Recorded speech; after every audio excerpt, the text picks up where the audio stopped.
શ્રીમદ્ ભગવદ્ ગીતાનો 7મો અધ્યાય જ્ઞાન વિજ્ઞાન યોગ। શ્રી ભગવાન બોલ્યા, હે પાર્થ, મારામાં મન સ્થિર કરી મારો આશ્રય લઈ યોગ સાધતા તું સંશય રહિત થઈને મને સમગ્ર વિભૂતિ તથા ઐશ્વર્યાદિ સહિત સી રીતે જાણી શકે તે સાંભળ। હવે હું તને અનુભવપૂર્વક આ જ્ઞાન પૂરેપૂરું કહું છું। તે જાણ્યા પછી લોકમાં વધારે કાંઈ જાણવાનું રહેતું નથી। હજારો મનુષ્યોમાં કોઈ જ મારી પ્રાપ્તિને માટે પ્રયત્ન કરે છે અને પ્રયત્નમાં સિદ્ધ થયેલાઓમાં પણ કોઈક જ મને યથાર્થ રૂપે જાણે છે। પૃથ્વી, જળ, અગ્નિ, આકાશ, મન, બુદ્ધિ, અહંકાર આ 8 પ્રકારે મારી પ્રકૃતિ અપરા એટલે કે નીચા પ્રકારની જળ છે। આથી બીજી મારી જે પરા એટલે ઊંચા પ્રકારની પ્રકૃતિ છે તે જીવ રૂપે થયેલી છે, તેના વડે આ જગત ચાલી રહ્યું છે। અર્જુન, આ સમસ્ત ભૂતો આ બંને પ્રકૃતિઓથી જ ઉત્પન્ન થાય છે અને હું આ જગતની ઉત્પત્તિ તથા પ્રલય છું। ધનંજય, મારા સિવાય બીજી કોઈ પણ વસ્તુ નથી। આ સંપૂર્ણ જગત સૂત્રમાં મણીઓની પેઠે મારામાં ગૂંથાયેલું છે। અર્જુન, હું પાણીમાં તેનો ગુણરસ છું, ચંદ્રમા અને સૂર્યમાં પ્રકાશ છું, સર્વ વેદોમાં ઓમકાર છું, આકાશમાં તેનો ગુણ, શબ્દ અને પુરુષ તત્વ છું, પૃથ્વીમાં પવિત્ર ગંધ અને અગ્નિમાં તેજ હું છું, બધા પ્રાણીઓમાં તેમનું જીવન હું છું અને તપસ્વીઓનું તપ પણ હું છું। અર્જુન, તું સંપૂર્ણ ભૂતોનું સનાતન બીજ મને જાણ। હું બુદ્ધિમાનોની બુદ્ધિ અને તેજસ્વીઓનું તેજ છું। ભરત શ્રેષ્ઠ, હું બળવાનોનું કામરાગ વિનાનું બળ છું અને બધા ભૂતોમાં ધર્મને અનુસરીને રહેલો કામ હું છું। બીજા પણ જે સત્વગુણથી ઉત્પન્ન થનારા ભાવો છે અને રજોગુણ તથા તમોગુણથી ઉત્પન્ન થનારા ભાવો છે તે સર્વને તું મારાથી થનારા જાણ, પરંતુ હું તેઓમાં નથી, તેઓ મારામાં છે। ગુણોમાં ઉત્પન્ન થનારા સાત્વિક, રાજસ, તામસ આ 3 પ્રકારના ભાવોથી આ સંસાર મોહિત થઈ રહ્યો છે। તેથી તે આ 3 ગુણોથી પર મને અવિનાશીને જાણતો નથી। આ ગુણવાળી મારી અલૌકિક માયા સહેલાઈથી તરી જવાય તેવી નથી, પરંતુ જે પુરુષો કેવળ મને નિરંતર ભજે છે તેઓ આ માયાને ઓળંગી જાય છે। માયા દ્વારા જેમનું જ્ઞાન હરાઈ ગયું છે એવા અસુરી સ્વભાવનો આશ્રય કરનારા દુરાચારી નીચ પુરુષો મારી આશ્રયે આવતા નથી। ભરતવંશમાં શ્રેષ્ઠ અર્જુન, 4 પ્રકારના પુણ્યશાળી પુરુષો મને ભજે છે: દુઃખી, જ્ઞાનની ઈચ્છાવાળા, કામનાવાળા અને જ્ઞાનીઓ। તેમાં નિત્ય મારામાં સંભાવથી રહેલો મને એકને જ ભજનારો જ્ઞાની શ્રેષ્ઠ છે, કારણ કે હું જ્ઞાનીને અત્યંત પ્રિય છું અને તે મને અત્યંત પ્રિય છે। આ બધા ભક્તો પ્રશંસનીય છે, પરંતુ જ્ઞાની તો મારું જ સ્વરૂપ છે, કારણ કે મને પામવા સિવાય બીજી કોઈ સારી ગતિ નથી એમ માનીને તે મારામાં સારી રીતે રહેલો છે। આમ ઘણા જન્મોના અંતે જ્ઞાનવાન બનેલો પુરુષ બધું જ વાસુદેવ છે। આ પ્રમાણે અનુભવતો મને ભજે છે તે મહાત્મા બહુ દુર્લભ છે। જુદી જુદી કામનાઓથી જેમનું જ્ઞાન હરાઈ ગયું છે તેવા લોકો પોતાની પ્રકૃતિ પ્રમાણે જુદી જુદી વિધિઓ દ્વારા બીજા દેવતાઓની શરણે જાય છે। જે સકામ ભક્ત જે દેવતાને શ્રદ્ધાથી પૂજવા ચાહે છે તે દેવતા પ્રત્યેની તેની શ્રદ્ધાને હું દ્રઢ બનાવું છું। તે તેવી શ્રદ્ધાથી તે સ્વરૂપનું આરાધન કરે છે અને તે દ્વારા મારાથી જ અપાતા ઈચ્છિત પદાર્થોને પ્રાપ્ત કરે છે। પરંતુ અલ્પ બુદ્ધિવાળાઓના આ ફળ નાશવંત હોય છે। દેવતાઓને પૂજનારાઓ દેવતાને પ્રાપ્ત કરે છે, મારા ભક્તો મને પામે છે। બુદ્ધિહીન પુરુષો મારા ઉત્તમોત્તમ અવિનાશી પરમ સ્વરૂપને ન જાણતા મન અને ઇન્દ્રિયોથી પર એવા મને મન અને ઇન્દ્રિયોથી ગ્રહણ થઈ શકે તેવું ચમત્કારિક રૂપે માને છે। મારી યોગમાયાથી ઢકાયેલો હું સર્વ પ્રાણીઓનો પ્રત્યક્ષ થતો નથી, તેથી આ મૂઢ લોકો ઉત્પત્તિ અને નાશથી રહિત એવા મને જાણતા નથી। હે અર્જુન, હું થઈ ગયેલી, વર્તમાન કાળની અને થનારી સર્વ ઘટનાઓને જાણું છું, પણ તે જાણનારા એવા મને કોઈ જાણતું નથી. કારણ કે હે ભારત, ઈચ્છા અને દ્વેષથી ઉત્પન્ન થયેલા સુખ દુઃખના દ્વંદ્વોથી મોહિત સંસારના બધા જીવો અજ્ઞાની રહે છે. પરંતુ નિષ્કામ ભાવે કર્તવ્ય કર્મો કરવાથી જેમના પાપનો અંત આવી ગયો હોય છે, તેઓ દ્વંદ્વોના મોહથી મુક્ત થઈ દ્રઢતાથી મને ભજે છે. જેઓ મારો આશ્રય લઈને જન્મ મરણથી છૂટવા માટે પ્રયત્ન કરે છે, તેઓ પૂર્ણ બ્રહ્માને, આધ્યાત્મકતાને અને સમગ્ર કર્મને જાણે છે. જેઓ મને સર્વ પદાર્થોમાં ભૂતરૂપે રહેલો, સર્વ ઇન્દ્રિયોમાં શક્તિ રૂપે રહેલો અને સર્વ કર્તવ્ય કર્મ યજ્ઞ રૂપે રહેલું જાણે છે, તેઓ મારામાં જોડાયેલા ચિત્તવાળા હોવાથી મરણ સમયે મને બરાબર જાણી લે છે. શ્રીમદ્ ભગવદ્ ગીતાનો 7મો અધ્યાય સમાપ્ત. શ્રીમદ્ ભગવદ્ ગીતાનો 8મો અધ્યાય અક્ષર બ્રહ્મ યોગ શરૂ. અર્જુન બોલ્યો, હે પુરુષોત્તમ, બ્રહ્મ શું છે? આધ્યાત્મક શું છે? કર્મ શું છે? અધિભૂત કોને કહે છે અને અધિદેવ કોને કહે છે? હે મહાસુદન, અધિયજ્ઞ કોણ છે? તે આ શરીરમાં કેવી રીતે રહે છે તથા સંયમી મનુષ્ય મરણ સમયે આપને કેવી રીતે જાણે છે? જે સર્વોત્તમ અવિનાશી છે તે બ્રહ્મ છે. સર્વ પ્રાણીઓમાં સમાન સ્વરૂપે રહેલો પોતાનો ભાવ આધ્યાત્મક કહેવાય છે તથા બધા ભૂતોના જુદા જુદા ભાવો ઉત્પન્ન કરનારી જે ક્રિયા છે તે કર્મ નામથી કહેવાય છે. ઉત્પત્તિ અને વિનાશવાળા બધા પદાર્થો અધિભૂત કહેવાય છે. તેમાં રહેલ જીવ સ્વરૂપ અધિદેવ છે અને એ સર્વ જીવોમાં હું જ અધિયજ્ઞ છું. જે પુરુષ અંતકાળમાં પણ મારું સ્મરણ કરતો શરીર છોડીને જાય છે, તે મારા સ્વરૂપને પ્રાપ્ત થાય છે, તેમાં સંશય નથી. અર્જુન, મનુષ્ય અંતકાળમાં જે ભાવનું સ્મરણ કરતો શરીરનો ત્યાગ કરે છે, તે ભાવને પ્રાપ્ત કરે છે, કારણ કે તે સદાય તે ભાવમાં તન્મય થયેલો હોય છે. વળી એવો નિયમ છે કે મનુષ્ય પોતાના જીવનમાં જે ભાવનું અધિક ચિંતન કરે છે, તેની અંતકાળમાં ઘણે ભાગે તેનું જ સ્મરણ થાય છે અને અંતકાળના સ્મરણ અનુસાર જ તેની ગતિ થાય છે. માટે અર્જુન, તું સર્વકાળે મારું સ્મરણ કરતો યુદ્ધ કર. આ પ્રમાણે મારામાં અર્પણ કરેલ મન બુદ્ધિવાળો તું નિસંદેહ મને જ પ્રાપ્ત થઈશ. હે પાર્થ, બીજા પદાર્થોમાં ન પડતા અભ્યાસથી વશ કરેલા ચિત્ત વડે પરમ પ્રકાશ સ્વરૂપ પરમેશ્વરનું ચિંતન કરતો મનુષ્ય તેને પ્રાપ્ત કરે છે. જે પુરુષ સર્વજ્ઞ, અનાદિ, સર્વનો નિત્ય, સૂક્ષ્મથી પણ સૂક્ષ્મ, સર્વનું ધારણ પોષણ કરનાર, અચિંત્ય સ્વરૂપ, સૂર્ય સમાન નિત્ય પ્રકાશ સ્વરૂપ અને અવિદ્યાથી પર એવા પરમાત્માનું સ્મરણ કરે છે, તે ભક્તિયુક્ત પુરુષ અંતકાળમાં પણ યોગના અભ્યાસ વડે ભ્રુકુટની વચ્ચે પ્રાણો સ્થાપિત કરીને મનની સ્થિરતા દ્વારા તે પરમ દિવ્ય પુરુષને પ્રાપ્ત થાય છે. હવે હું તને જે અક્ષરપદને વેદજ્ઞો જાણે છે, વિતરાગ યોગીઓ જેમાં એકરૂપ બને છે, જેને જાણવા સાધકો શુદ્ધ આચરણથી વર્તે છે, તે પરમ પથને ટૂંકમાં કહીશ. બધી ઇન્દ્રિયોને સંયમિત કરીને, મનને હૃદયમાં સ્થિર કરીને, પ્રાણને બે ભ્રમરની મધ્યમાં સ્થિર કરીને તથા બાહ્ય વિષયોને યોગ ધારણામાં સ્થિર કરી ઓમ આ પ્રમાણે બ્રહ્મવાચક એક અક્ષરનો ઉચ્ચાર કરતો, ઓમના અર્થરૂપ નિર્ગુણ બ્રહ્મનું ચિંતન કરતો જે મનુષ્ય શરીરનો ત્યાગ કરે છે, તે પરમ ગતિને પામે છે. હે અર્જુન, બીજી ક્યાંય ચિત્ત લગાડ્યા વગર જે હંમેશા સતત મારું સ્મરણ કરે છે, તેવો મારામાં ચિત્તવાળો યોગીને હું સુલભ છું.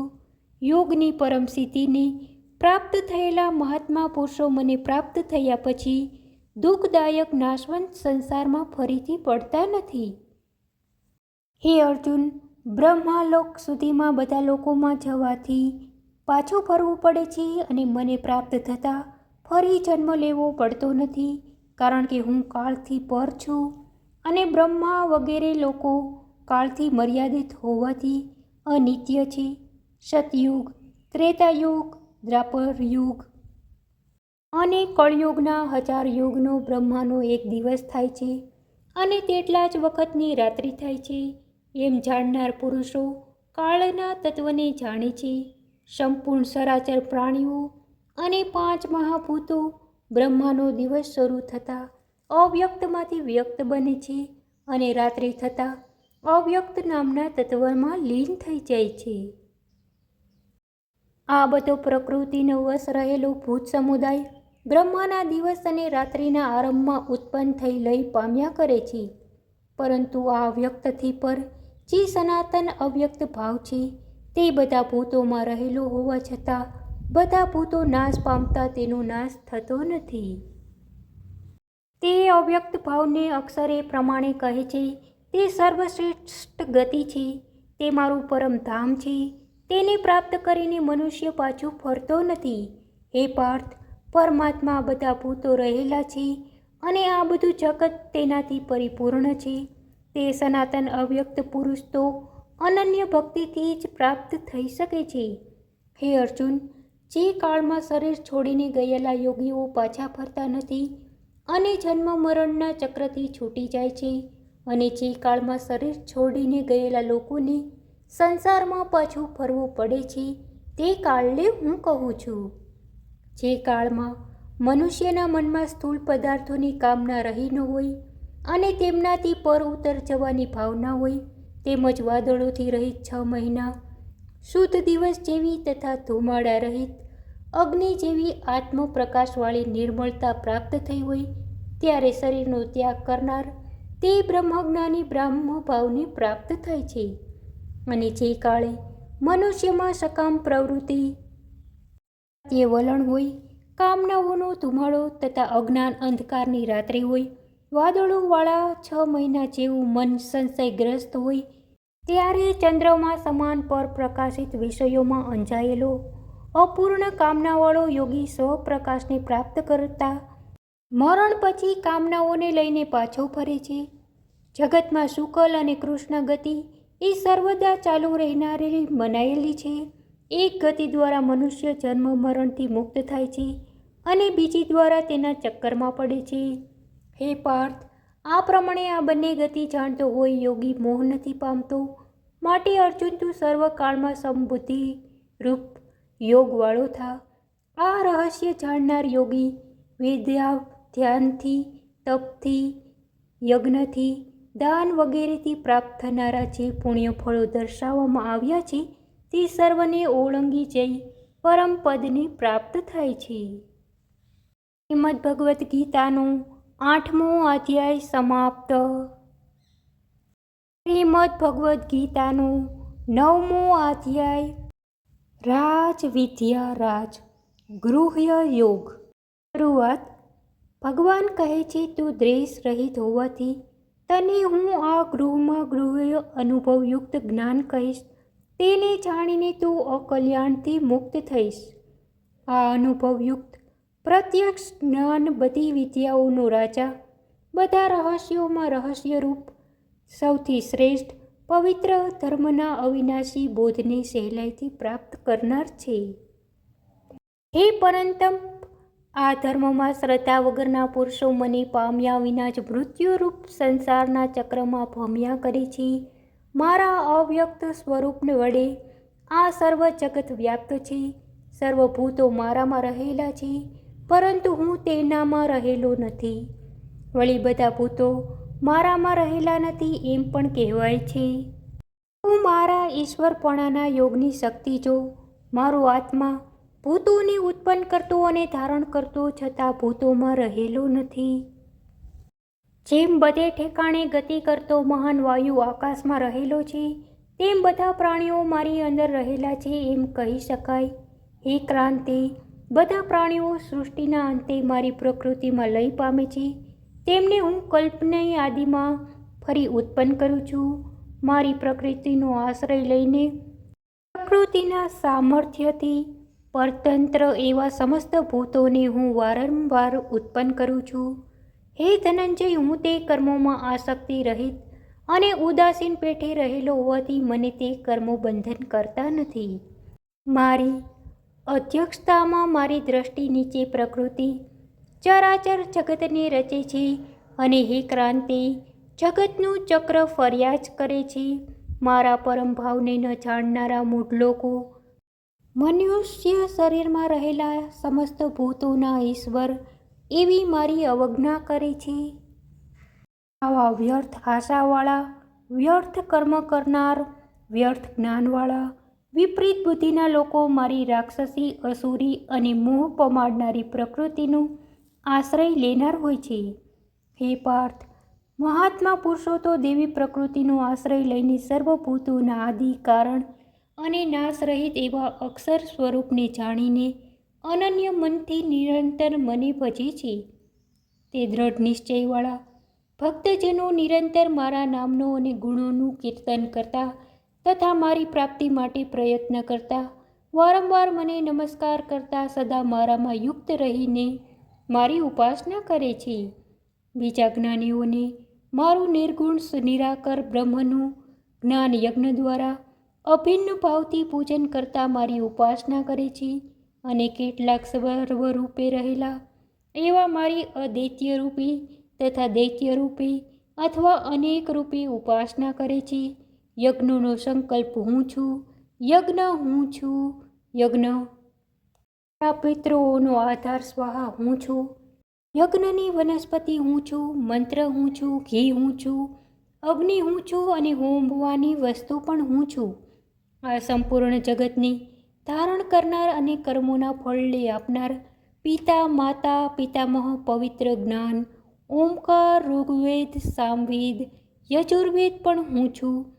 સર્વની ગતિ, સર્વનું ભરણ પોષણ કરનાર, સર્વનો સ્વામી, સર્વનો સાક્ષી, સર્વનો નિવાસ, સર્વનું શરણ, સર્વની ઉત્પત્તિ, સ્થિતિ અને પ્રલય તેમજ અંતિમ સ્થાન હું છું અને સનાતન કારણ પણ હું છું. હું સૂર્ય રૂપે તપું છું અને પાણીઓને ખેંચું છું તથા વરસાવું છું. હું અમૃત અને હું મૃત્યુ છું. સત અને સત પણ હું જ છું. 3 વેદમાં કહેલા સકામ કર્મો કરનારા, સોમરસ પીનારા, પાપોના નાશથી પવિત્ર થયેલા પુરુષો યજ્ઞ દ્વારા મને પૂજીને સ્વર્ગ મેળવવા ચાહે છે. તેઓ પોતાના પુણ્યોના ફળરૂપે ઇન્દ્રલોકને પ્રાપ્ત કરે છે. સ્વર્ગમાં દેવતાઓના દિવ્ય ભોગો તે ભોગવે છે. તેઓ તે વિશાળ સ્વર્ગલોકને ભોગવીને પુણ્યક્ષીણ થતા મૃત્યુલોકને પ્રાપ્ત થાય છે. આ પ્રમાણે 3 વેદોના સકામ કર્મનો આશ્રય લેનારા ભોગોની ઈચ્છાવાળા પુરુષો વારંવાર ઊંચી નીચી ગતિને પ્રાપ્ત કરે છે. જેઓ અનન્ય ભાવથી મારું ચિંતન કરતા નિષ્કામ ભાવે મને ભજે છે, તે નિત્ય મારામાં રત રહેલા લોકોના પોષણ રક્ષણનો ભાર હું ઉઠાવું છું. વળી જેઓ બીજા દેવતાઓનું શ્રદ્ધાપૂર્વક પૂજન કરે છે, તેઓ પણ એક રીતે મને જ ભજે છે. કારણ કે બધા યજ્ઞો, બધી પૂજા ઉપાસનાઓ ગ્રહણ કરનાર ભોક્તા અને સ્વામી પણ હું જ છું. પરંતુ તેઓ મારા આ વાસ્તવિક સ્વરૂપને ન જાણવાથી પરમ કલ્યાણથી ભ્રષ્ટ થાય છે. દેવોને પૂજનારા દેવોને પ્રાપ્ત કરે છે, પિતૃઓને પૂજનારા પિતૃઓને પ્રાપ્ત થાય છે, ભૂતોને પૂજનારા ભૂતોને પામે છે અને મને પૂજનારા મને પામે છે. જે મને પ્રેમથી પુષ્પ, પત્ર, ફળ, જળ વગેરે અર્પણ કરે છે, તે કર્તવ્યનિષ્ઠ ના ભક્તિપૂર્વક કરેલા અર્પણનું હું સેવન કરું છું. હે અર્જુન, તું જે કરે, જે ખાય, જે યજ્ઞાર્થે ભોગ આપે, દાન આપે અને જે તપ કરે તે સર્વ મને અર્પીને કર. આ પ્રમાણે કરીને તું શુભ અને અશુભ ફળવાળા કર્મોના બંધનથી મુક્ત થઈશ અને અર્પણરૂપી યોગ દ્વારા કર્મો કરતા કર્મોથી છૂટીને મને પામીશ. હું સર્વભૂતોમાં સંભાવથી વ્યાપક છું. મારે કોઈ અપ્રિય કે પ્રિય નથી, પરંતુ જે મને ભક્તો મને પ્રેમથી ભજે છે તેઓ મારામાં છે અને હું તેમનામાં છું. જો કોઈ દુરાચારી પણ અનન્ય ભાવથી મને ભજતો હોય તો તેને સત્પુરુષ જ માનવો જોઈએ. કારણ કે તે સદાચારમાં પ્રવર્તી રહેલું છે. તે થોડાક જ વખતમાં ધર્માત્મા થઈ જાય છે અને અવિનાશી શાંતિને પ્રાપ્ત કરે છે. હે ક્રાંતે, મારી પ્રતિજ્ઞા છે કે મારો ભક્ત કદી પણ નાશ પામતો નથી. સ્ત્રી, વેશ્ય, શૂદ્ર, ચંડાળ વગેરે કોઈ પણ પાપી મનુષ્ય હોય, પરંતુ તેઓ મારે શરણે થઈને પરમ ગતિને પ્રાપ્ત કરે છે. તો પછી પુણ્યશાળી જ્ઞાની ભક્તો અને તારા જેવા રાજાશ્રીઓ મને પામે તેમાં તું કહેવાનું જ શું? તેથી તું આ સુખ રહિત અને ક્ષણભંગુર લોકમાં જન્મીને મને ભજ, મારામાં મનવાળો થા, મારો ભક્ત બન, મારું પૂજન કર, મને પ્રણામ કર. આમ મારામાં આત્માને જોડતો મારા પરાયણ થઈને તું મને પ્રાપ્ત કરીશ. શ્રીમદ્ ભગવદ્ ગીતાનો 9મો અધ્યાય સમાપ્ત. શ્રીમદ્ ભગવદ્ ગીતાનો 10મો અધ્યાય વિભૂતિ યોગ શરૂ. ભગવાન બોલ્યા, હે મહાબાહો, ફરી પણ તું મારું પરમ વચન સાંભળ. મારા પર પ્રેમમય બનેલા હું તને કહું છું, મારા મૂળ સ્વરૂપને દેવો અને મહર્ષિઓ પણ જાણતા નથી, કારણ કે હું દેવો અને મહર્ષિઓનો પણ આદિ છું. જે અજન્મ, અનાદિ અને લોકોમાં મહેશ્વર રૂપે મને જાણે છે, તે મૃત્યુ પદાર્થોનો મોહ વગરનો બની બધા પાપોથી મુક્ત થઈ જાય છે. બુદ્ધિ, જ્ઞાન, મોહનો અભાવ, ક્ષમા, સત્ય, દમ, શમ, સુખ, દુઃખ, જન્મ, તપ, દાન, યશ, અપયશ એવા પ્રાણીઓના જુદા જુદા ભાવો મારાથી ઉત્પન્ન થયેલા છે. મારામાં ભાવવાળા 7 મહર્ષિઓ, તેમની પૂર્વના 4 સનાદિ તથા 14 મનુઓ મારા સંકલ્પથી ઉત્પન્ન થયા છે, અને લોકમાં આ બધી તેમની પ્રજા છે. મારી આ વિભૂતિ અને યોગ શક્તિને જે યથાર્થ રીતે જાણે છે, તે મારામાં દ્રઢ યોગ વડે જોડાઈ જાય છે, તેમાં સંશય નથી. હું સર્વની ઉત્પત્તિનું કારણ છું અને સર્વ કોઈ મારાથી જ કાર્ય કરી શકે છે. એ પ્રમાણે જાણીને જ્ઞાની પુરુષો ભાવપૂર્વક મને ભજે છે. જેમના ચિત્ત અને પ્રાણ મારામાં પરોવાયેલા છે, એવા ભક્તો એકબીજાને મારું સ્વરૂપ સમજાવતા અને વર્ણવતા સંતુષ્ટ થઈ આનંદમાં રહે છે. મને પ્રેમપૂર્વક ભજતા મારામાં સતત યુક્ત રહેનારાઓને હું તીવ્ર બુદ્ધિ યોગ આપું છું, કે જેના વડે તેઓ મને પામે છે, અને તેઓ ઉપર કૃપા કરવા માટે આત્મારૂપે રહેલો હું મારા પ્રકાશમય જ્ઞાનરૂપ દીવાથી તેમનામાં રહેલા અજ્ઞાનરૂપ અંધકારનો નાશ કરું છું. અર્જુન બોલ્યો, આપ પરમ ધામ અને પરમ પવિત્ર છો, કારણ કે આપને બધા ઋષિઓ સનાતન દિવ્ય પુરુષ તેમજ દેવોના પણ આદિદેવ, આ જન્મ અને સર્વવ્યાપી કહે છે. તેમજ દેવર્ષિ નારદ તથા અસી દેવલ અને વ્યાસ વગેરે ઋષિઓ તથા આપ પોતે પણ મને તે જ પ્રમાણે કહો છો. અને હે કેશવ, આપ મને આ જે કહો છો તેને હું તદ્દન સાચું માનું છું. ભગવાન, આપના આ લીલામય વ્યક્ત સ્વરૂપને દેવો અને દાનવો પણ જાણતા નથી. હે પુરુષોત્તમ, હે સર્વભૂતોને ઉત્પન્ન કરનાર, હે પ્રાણીઓના ઈશ્વર, હે દેવોના દેવ, હે જગતના સ્વામી, આપ પોતે જ પોતાને જાણો છો. તેથી આપ જ આપની જે વિભૂતિઓ દ્વારા આપ બધા લોકમાં વ્યાપ્ત થઈને રહેલા છો, તે દિવ્ય વિભૂતિઓ મને સંપૂર્ણ રીતે કહેવા માટે યોગ્ય છો. હે યોગેશ્વર, હું કેવી રીતે નિરંતર આપનું ચિંતન કરતો આપને જાણું, અને ભગવાન, આપનું કયા કયા ભાવો દ્વારા હું ચિંતન કરી શકું. હે જનાર્દન, તે સર્વ તથા આપની યોગ શક્તિ તથા વિભૂતિઓ આપ ફરીને મને વિસ્તારપૂર્વક કહો, કારણ કે આપના અમૃતમય વચનોને સાંભળતા મને તૃપ્તિ થતી નથી. ભગવાન બોલ્યા, હે કુરુશ્રેષ્ઠ, હવે હું તને જે મારી દિવ્ય વિભૂતિઓ છે તેમાંથી તને મુખ્ય કહીશ, કારણ કે મારા વિસ્તારનો પાર નથી. અર્જુન, હું સર્વના હૃદયમાં રહેલો સર્વનો આત્મા છું, તથા સંપૂર્ણ ભૂતોનો આદિ, મધ્ય અને અંત પણ હું છું. અદિતિના 12 પુત્રોમાં હું વિષ્ણુ છું. જ્યોતિઓમાં તેજસ્વી કિરણવાળો સૂર્ય હું છું. વાયુઓમાં મરીચી હું છું. નક્ષત્રોમાં ચંદ્ર હું છું. હું વેદોમાં સામવેદ છું, દેવોમાં ઇન્દ્ર છું, ઇન્દ્રિયોમાં મન છું અને પ્રાણીઓમાં ચેતના હું છું. હું 11 રુદ્રોમાં શંકર છું, યક્ષ અને રાક્ષસોમાં કુબેર છું, 8 વસુઓમાં અગ્નિ છું અને પર્વતોમાં મેરુ પર્વત છું. હે પાર્થ, પુરોહિતોમાં મુખ્ય બૃહસ્પતિ. હે જાણ, સેનાપતિઓમાં કાર્તિક સ્વામી છું અને જળાશયોમાં સમુદ્ર છું. હું મહર્ષિઓમાં ભૃગુ અને શબ્દોમાં ઓકાર છું. બધા પ્રકારના યજ્ઞોમાં જપ યજ્ઞ અને સ્થિર પદાર્થોમાં હિમાલય હું છું. સર્વ વૃક્ષોમાં હું પીપળાનું વૃક્ષ છું. દેવર્ષિઓમાં નારદ મુનિ, ગંધર્વોમાં ચિત્રરથ, સિદ્ધિઓમાં કપિલ મુનિ હું છું. ઘોડાઓમાં ઉચ્ચ શ્રેવા હું છું. હાથીઓમાં શ્રેષ્ઠ એરાવત નામનો હાથી છું અને મનુષ્યોમાં રાજા પણ હું છું.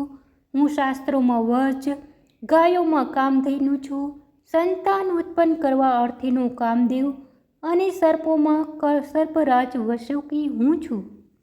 હું નાગોમાં શેષનાગ, જળચરો અને જળદેવતાઓમાં વરુણ, પિતૃઓમાં આર્યમાં તથા શાસન નિયમ કરનારાઓમાં યમરાજ હું છું. હું દૈત્યોમાં પ્રહલાદ છું, ગણના કરનારાઓમાં કાલ તથા પશુઓમાં મૃગરાજ સિંહ અને પક્ષીઓમાં ગરુડ હું છું. પવિત્ર કરનારાઓમાં વાયુ, શસ્ત્રધારીઓમાં શ્રીરામ, માછલાઓમાં મગરમચ્છ અને નદીઓમાં ભગીરથી ગંગા હું છું. હે અર્જુન, સૃષ્ટિઓનો આદિ અંત અને મધ્ય હું છું. હું વિદ્યાઓમાં આધ્યાત્મક વિદ્યા છું. વિવાદ કરનારાઓનો તત્વ નિર્ણયવાળો વાદ હું છું. હું અક્ષરોમાં અકાર છું, સમાસોમાં દ્વંદ્વ સમાસ છું, કાળોમાં પ્રધાન અક્ષય કાળ હું છું અને સર્વ તરફ મુખવાળો સર્વનું ધારણ પોષણ કરનારો હું છું. સર્વનો નાશ કરનાર મૃત્યુ અને ઉત્પન્ન થનારાઓનું ઉત્પત્તિ સ્થાન હું છું તથા નારીભાવમાં કીર્તિ, શ્રી, વાણી, સ્મૃતિ, મેઘા, ધૃતિ, ક્ષમા હું છું. ગાયન કરવા યોગ્ય શ્રુતિઓમાં બૃહત્સ્નાદ અને છંદોમાં ગાયત્રી છંદ હું છું. મહિનામાં માર્ગશીર્ષ અને ઋતુઓમાં વસંત હું છું. છેતરપિંડી કરનારાઓમાં ધ્રુત હું છું. તેજસ્વીઓનું તેજ હું છું. જીતનારાઓનો વિજય, નિશ્ચય કરનારાઓનો નિશ્ચય તથા સાત્વિક ભાવનાવાળાનું સત્વ હું છું. કૃષ્ણ કુળમાં વાસુદેવ હું છું. પાંડવોમાં ધનંજય, મુનિઓમાં વ્યાસ અને કવિઓમાં શુક્રાચાર્ય કવિ હું છું. હું દમન કરનારાઓનો દંડ, જીતવાની ઈચ્છાવાળાની નીતિ, ગુપ્ત વાતનું રક્ષણ કરવામાં મૌન અને જ્ઞાની પુરુષોનું જ્ઞાન હું છું. હે અર્જુન, જે સર્વભૂતોની ઉત્પત્તિનું કારણ છે તે પણ હું છું. સ્થાવર અથવા જંગમ જે કંઈ પણ છે તે મારા વિના નથી. હે પરંતપ, મારી દિવ્ય વિભૂતિનો અંત નથી. આ તો મેં તારા માટે કેવળ દ્રષ્ટાંત રૂપે મારી વિભૂતિઓનો વિસ્તાર કહ્યો છે. પણ જે વસ્તુ વિભૂતિયુક્ત, કાંતિયુક્ત અથવા પ્રભાવશાળી છે તેમાં મારા તેજનો અંશ પ્રગટ થયેલ છે. બીજી રીતે કહું તો હે અર્જુન, આ બધું લાંબુ જાણવાનું તારે શું કામ છે? તું એ જાણી લે કે મારા એક અંશ માત્રથી હું સમસ્ત જગતને ધારણ કરીને રહેલો છું. શ્રીમદ્ ભગવદ્ ગીતાનો 10મો અધ્યાય સમાપ્ત. શ્રીમદ્ ભગવદ્ ગીતાનો 11મો અધ્યાય વિશ્વરૂપ દર્શન યોગ શરૂ. અર્જુન બોલ્યો, મારા પર અનુગ્રહ કરવા માટે આપે જે પરમ ગૃહ્ય આધ્યાત્મિક વચનો કહ્યા તેનાથી મારો આ મોહ નષ્ટ થયો છે. હે કમલનેત્ર, મેં આપની પાસેથી ભૂતોની ઉત્પત્તિ, પ્રલય વિસ્તારપૂર્વક સાંભળ્યા તથા આપનો અવિનાશી મહિમા પણ સાંભળ્યો. હે પરમેશ્વર, આપ આપને જેવા કહો છો તે પ્રમાણે જ છો. પરંતુ પુરુષોત્તમ, આપના જ્ઞાન, ઐશ્વર્ય, શક્તિ, બળ, વીર્ય, તેજસ્વી ઐશ્વર્યવાળા રૂપને હું પ્રત્યક્ષ જોવા ઈચ્છું છું. હે પ્રભુ, જો મારાથી આપનું તે રૂપ જોઈ શકાય તેમ આપને લાગતું હોય તો યોગેશ્વર તે અવિનાશી સ્વરૂપનું મને દર્શન કરાવો. ભગવાન બોલ્યા, હે પાર્થ, તું મારા સેંકડો અને હજારો પ્રકારના જુદા જુદા વર્ણો તથા આકૃતિવાળા અલૌકિક સ્વરૂપને જો. હે ભારત, મારામાં આદિત્યો, વસુઓ, રુદ્રો, અશ્વિન કુમારો અને મરુતોની તથા પહેલાં ન જોયેલા મારા અનેક ઐશ્વર્યમય રૂપને જો. હે અર્જુન, હવે મારા આ શરીરમાં એક રૂપે રહેલા સ્થાવર જંગમ સહિત સંપૂર્ણ જગતને દેખ તથા બીજું પણ જે કાંઈ જોવા ઈચ્છતો હોય તે જો, પરંતુ તું મને તારા આ સ્થૂળ નેત્રોથી જોઈ નહીં શકે. તને હું દિવ્ય નેત્રો આપું છું, તેનાથી તું મારી ઈશ્વરી યોગ શક્તિને જો. સંજય બોલ્યા, રાજન, મહાયોગેશ્વર અને સર્વ પાપોના હરનાર ભગવાને આ પ્રમાણે કહીને અર્જુનને પરમ ઐશ્વર્યયુક્ત દિવ્ય સ્વરૂપ બતાવ્યું. તે રૂપ અનેક સુખ, અનેક નેત્રોવાળું, અનેક અદ્ભુત દેખાવવાળું, અનેક દિવ્ય આભૂષણોવાળું અને અનેક અલૌકિક અને શાસ્ત્રો હાથમાં ધારણ કરેલું, દિવ્ય માળાઓ અને વસ્ત્ર પહેરેલું, દિવ્ય ચંદનોથી અર્ચાયેલું, સર્વ પ્રકારના ઐશ્વર્યોથી ભરેલું, અંતરહિત સર્વ તરફ મુખવાળું પ્રકાશિત હતું. આકાશમાં હજારો સૂર્યો એકી સાથે ઉગવાથી જે પ્રકાશ થાય તે પણ ભાગ્યે જ વિશ્વરૂપ પરમાત્માના તે તેજ જેટલું થઈ શકે. પાંડુપુત્ર અર્જુન, તે વખતે જુદા જુદા અનેક પ્રકારના વિભક્ત થયેલું સંપૂર્ણ જગત દેવોના દેવ શ્રી કૃષ્ણના શરીરમાં એક રૂપે રહેલું જોયું. આથી આશ્ચર્યચકિત અને રોમાંચિત થયેલો ધનંજય ભગવાનને મસ્તક નમાવી પ્રણામ કરીને હાથ જોડી કહેવા લાગ્યો. અર્જુન બોલ્યો, હે દેવ, હું આપના શરીરમાં સમસ્ત દેવોને, સર્વ પ્રકારના પ્રાણીઓના સમૂહને, કમલના આસન પર બેસેલા સૃષ્ટિ કરતા બ્રહ્માને તથા બધા ઋષિઓને તથા દિવ્ય સર્પોને જોઉં છું. હે વિશ્વરૂપ, હું આપને અનેક હાથો, અનેક પેટ, અનેક નેત્રો તથા સર્વ બાજુએ પાર વગરના રૂપવાળા જોઉં છું. હું આપનો અંત જોતો નથી, મધ્ય જોતો નથી, તેમ આદિ પણ જોતો નથી. આપને હું મુકુટધારી, ગદાધારી, ચક્રધારી, તેજના પૂછ અને બધી ઝળહળતી જ્યોતિવાળા તથા સર્વ બાજુએ તેજસ્વી અગ્નિ અને સૂર્ય સમાન કાંતિવાળા તથા અમાપ અને મુશ્કેલીથી જોઈ શકાય તેવા જોઉં છું.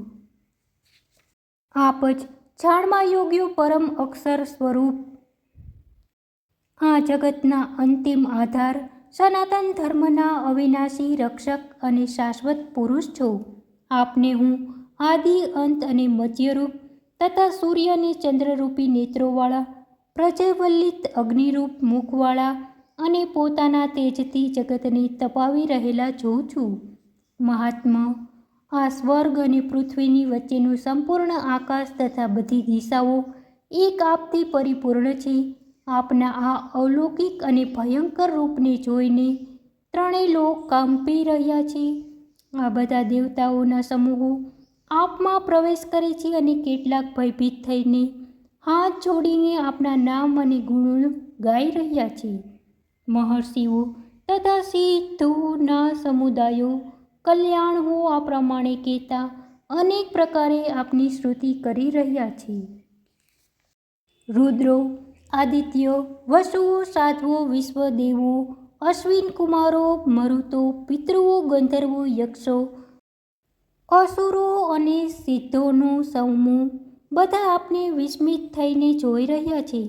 હે મહાબાહો, આપનું આ બહુ મુખ અને આંખોવાળું તથા ઘણા ઉદર અને દાઢોવાળું આવું વિકરાળ રૂપ જોઈને બધા લોકો તથા હું વ્યાકુળ થઈ રહ્યા છે. હે વિષ્ણુ, આકાશને અડેલા, દેદીપ્યમાન અને અનેક રંગોવાળા, પહોળા કરેલ મુખવાળા અને વિશાળ નેત્રોવાળા આપને જોઈને મારું અંતર વ્યાકુળ થઈ રહ્યું છે. ધીરજ અને શાંતિ રાખી શકતો નથી. વિકરાળ દાઢોવાળા અને પ્રલય કાળના અગ્નિ સમાન પ્રજ્વલિત આપના મુખો જોઈને હું દીઢમુખ થઈ ગયો છું. મને ચેન પડતું નથી. હે દેવસ, હે જગત નિવાસ, આપ પ્રસન્ન થાઓ. આ બધા ધૃતરાષ્ટ્રના પુત્રો બધા રાજાઓના ટોળા સાથે આપમાં મુખમાં પ્રવેશ કરી રહ્યા છે. તથા ભીષ્મ પિતામહ, દ્રોણાચાર્ય, કર્ણ અને અમારા પક્ષના પણ મુખ્ય યોદ્ધાઓ બધા ખૂબ વેગથી ઉતાવળ કરતા આપના વિકરાળ દાંતવાળા ભયાનક મુખોમાં જઈ રહ્યા છે અને કેટલાક દાંતોની વચ્ચે કચરાઈ ગયેલા માથાવાળા દેખાય છે. જેમ નદીઓના અનેક જળપ્રવાહો સમુદ્ર તરફ ખસે છે તેવી જ રીતે પૃથ્વી પરના આ શૂરવીરો આપના પ્રજ્વલિત મુખોમાં પ્રવેશ કરી રહ્યા છીએ. જેમ પતંગિયા નાશ પામવા માટે મોહિત થઈને ઝડપથી પ્રજ્વલિત અગ્નિમાં જઈ પડે છે તેવી જ રીતે આ બધા લોકો પોતાના નાશ માટે આપના મુખમાં અતિ વેગથી દોડતા પ્રવેશ કરી રહ્યા છે. આપ તે બધાને ધગધગતા પ્રજ્વલિત મુખોથી ગ્રાસ કરતા ચાટી રહ્યા છો. હે સર્વવ્યાપી વિષ્ણુ, આપનો ઉગ્ર પ્રકાશ સંપૂર્ણ જગતને તેજથી ભરી દઈને તપાવી રહ્યો છે. મને બતાવો કે ઉગ્ર રૂપવાળા આપ કોણ છો? દેવોમાં શ્રેષ્ઠ આપને નમસ્કાર છે. આપ પ્રસન્ન થાઓ. હું આપની પ્રવૃત્તિને જાણતો નથી, હું તો આપના મૂળ સ્વરૂપને જાણવા ઈચ્છું છું. ત્યારે ભગવાન બોલ્યા, હું લોકોનો નાશ કરનારો વૃદ્ધ પામેલો મહાકાળ છું અને લોકોનો નાશ કરવા માટે પ્રવૃત્ત થયો છું. તેથી મારી સામેની સેનાઓમાં જે યોદ્ધાઓ છે તે તારા મર્યા વિના પણ જીવતા રહેવાના નથી. માટે તું ઉઠ, યશ પ્રાપ્ત કર અને શત્રુઓને જીતીને ધન ધાન્યપૂર્ણ રાજ્ય ભોગવ. આ બધા વીરોને મેં પહેલેથી જ મારી નાખેલા છે. હવે તો હે સર્વ સાચી, તું માત્ર નિમિત્ત બન. દ્રોણાચાર્ય, ભીષ્મ, જયદ્રથ અને કર્ણ તથા બીજા પણ મારા દ્વારા મરાયેલા અનેક યોદ્ધાઓને તું માર. તું વ્યથિત ન થા, યુદ્ધ કર. નિસંદેહ તું યુદ્ધમાં શત્રુઓને જીતીશ. સંજયે કહ્યું. શ્રી કેશવના વચન સાંભળીને બે હાથ જોડી કંપી રહેલા અર્જુને નમસ્કાર કરી બીતા બીતા ગદગદ કંઠે ફરી આ પ્રમાણે કહ્યું. અર્જુન બોલ્યા, હે અંતર્યામી, આપનું કીર્તન કરીને લોકો પ્રસન્ન થઈ આપના વિશે પ્રીતિવાળા થાય છે તે યોગ્ય જ છે. રાક્ષસો તો આપનું આ સ્વરૂપ જોઈને ભયભીત થઈ જાય છે, આમ તેમ દિશાઓમાં ભાગે છે તથા સિદ્ધોના સમૂહો આપને નમસ્કાર કરી રહેલા છે. હે મહાત્મા, તેઓ આપને શા માટે ન નમે? આપ તો બ્રહ્માથી પણ મોટા આદિ કરતા છો. હે અનંત, હે દિવસ, હે જગન નિવાસ, આપ વિકાર રહિત છો, સત છો, અસત છો અને બંનેથી પણ પર છો. આપ આદિદેવ અને સનાતન પુરુષ છો. આપ આ જગતમાં પરમ આશ્રય અને જાણનારા છો તથા જાણવાની વસ્તુ આપ છો. આપ જ પરમધામ છો. હે અનંત રૂપ, આ જગત આપથી વ્યાપ્ત છે. આપ વાયુ, યમરાજ, અગ્નિ, વરુણ, ચંદ્રમા, પ્રજાના સ્વામી, બ્રહ્માના પણ પિતા છો. આપને હજારો વાર અને વારંવાર નમસ્કાર છે. હે અનંત સામર્થ્યવાળા, આપને આગળથી પાછળથી સર્વ બાજુથી નમસ્કાર છે. હે અનંત પરાક્રમશાળી, આપથી સર્વ સંસાર વ્યાપ્ત છે, તેથી આપ જ સર્વરૂપે છો.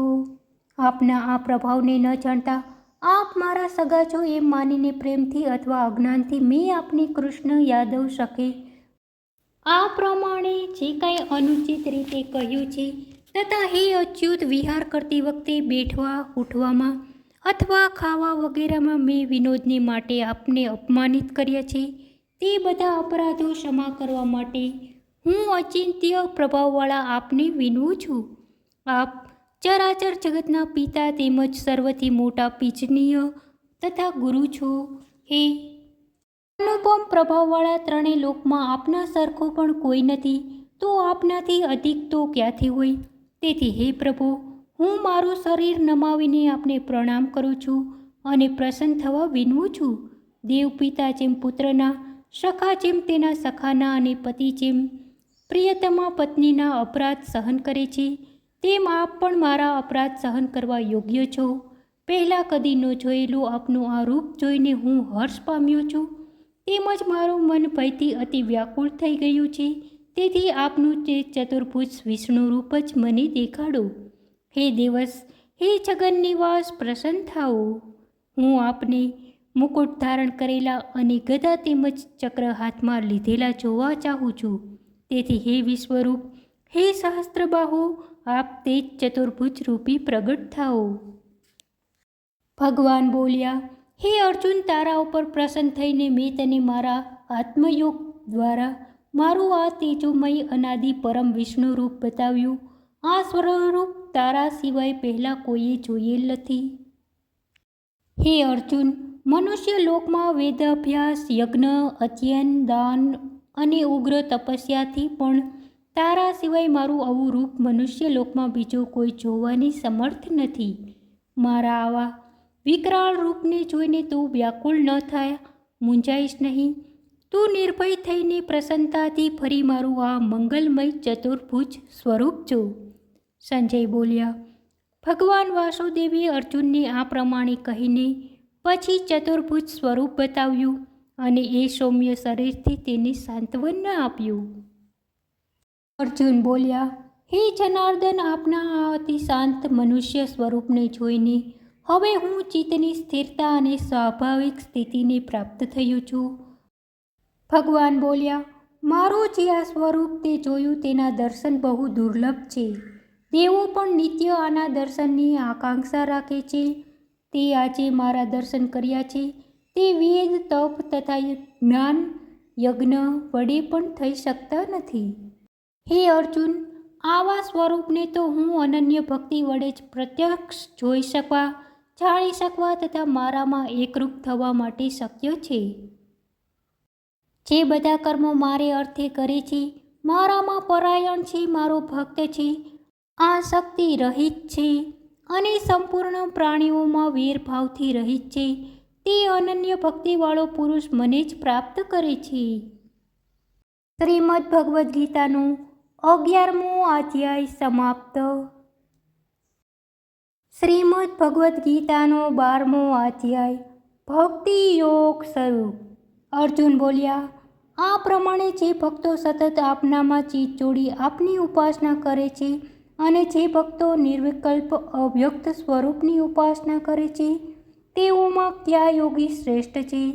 ભગવાન બોલ્યા, જેઓ મારામાં મન જોડીને મારા પરાયણ થઈ પરમ શ્રદ્ધાથી મને ઉપાસે છે તેમને હું શ્રેષ્ઠ યોગી ગણું છું. પરંતુ બધી ઇન્દ્રિયોનું સંયમ કરી સર્વમાં સંભાવ ધારણ કરનારા અને સર્વ પ્રાણીઓના હિતમાં લાગેલા જે મનુષ્ય મારા નિર્વિકાર, અવર્ણીય, અવ્યક્ત, સર્વવ્યાપક, અચિત્ય, અચલ, અવિનાશી સ્વરૂપની ઉપાસના કરે છે તેઓ પણ મને જ પ્રાપ્ત કરે છે.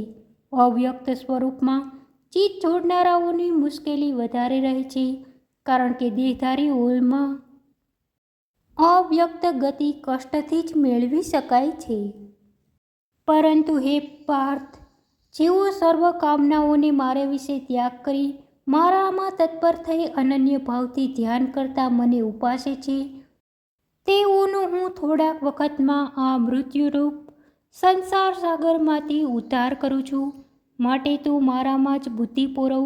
આથી તું શરીર છૂટ્યા પછી નિસંદેહ મને જ પામીશ. જો તું મારામાં ચિત્ત સ્થિર ન કરી શકતો હોય તો તેનો વારંવાર અભ્યાસ કરી મને પામવાની ઈચ્છા રાખ. તેવો અભ્યાસ કરવાની જો તારી શક્તિ ન હોય તો બધા કર્મો મારા પરાયણ થઈને મારી પ્રીતિને અર્થે જ કર.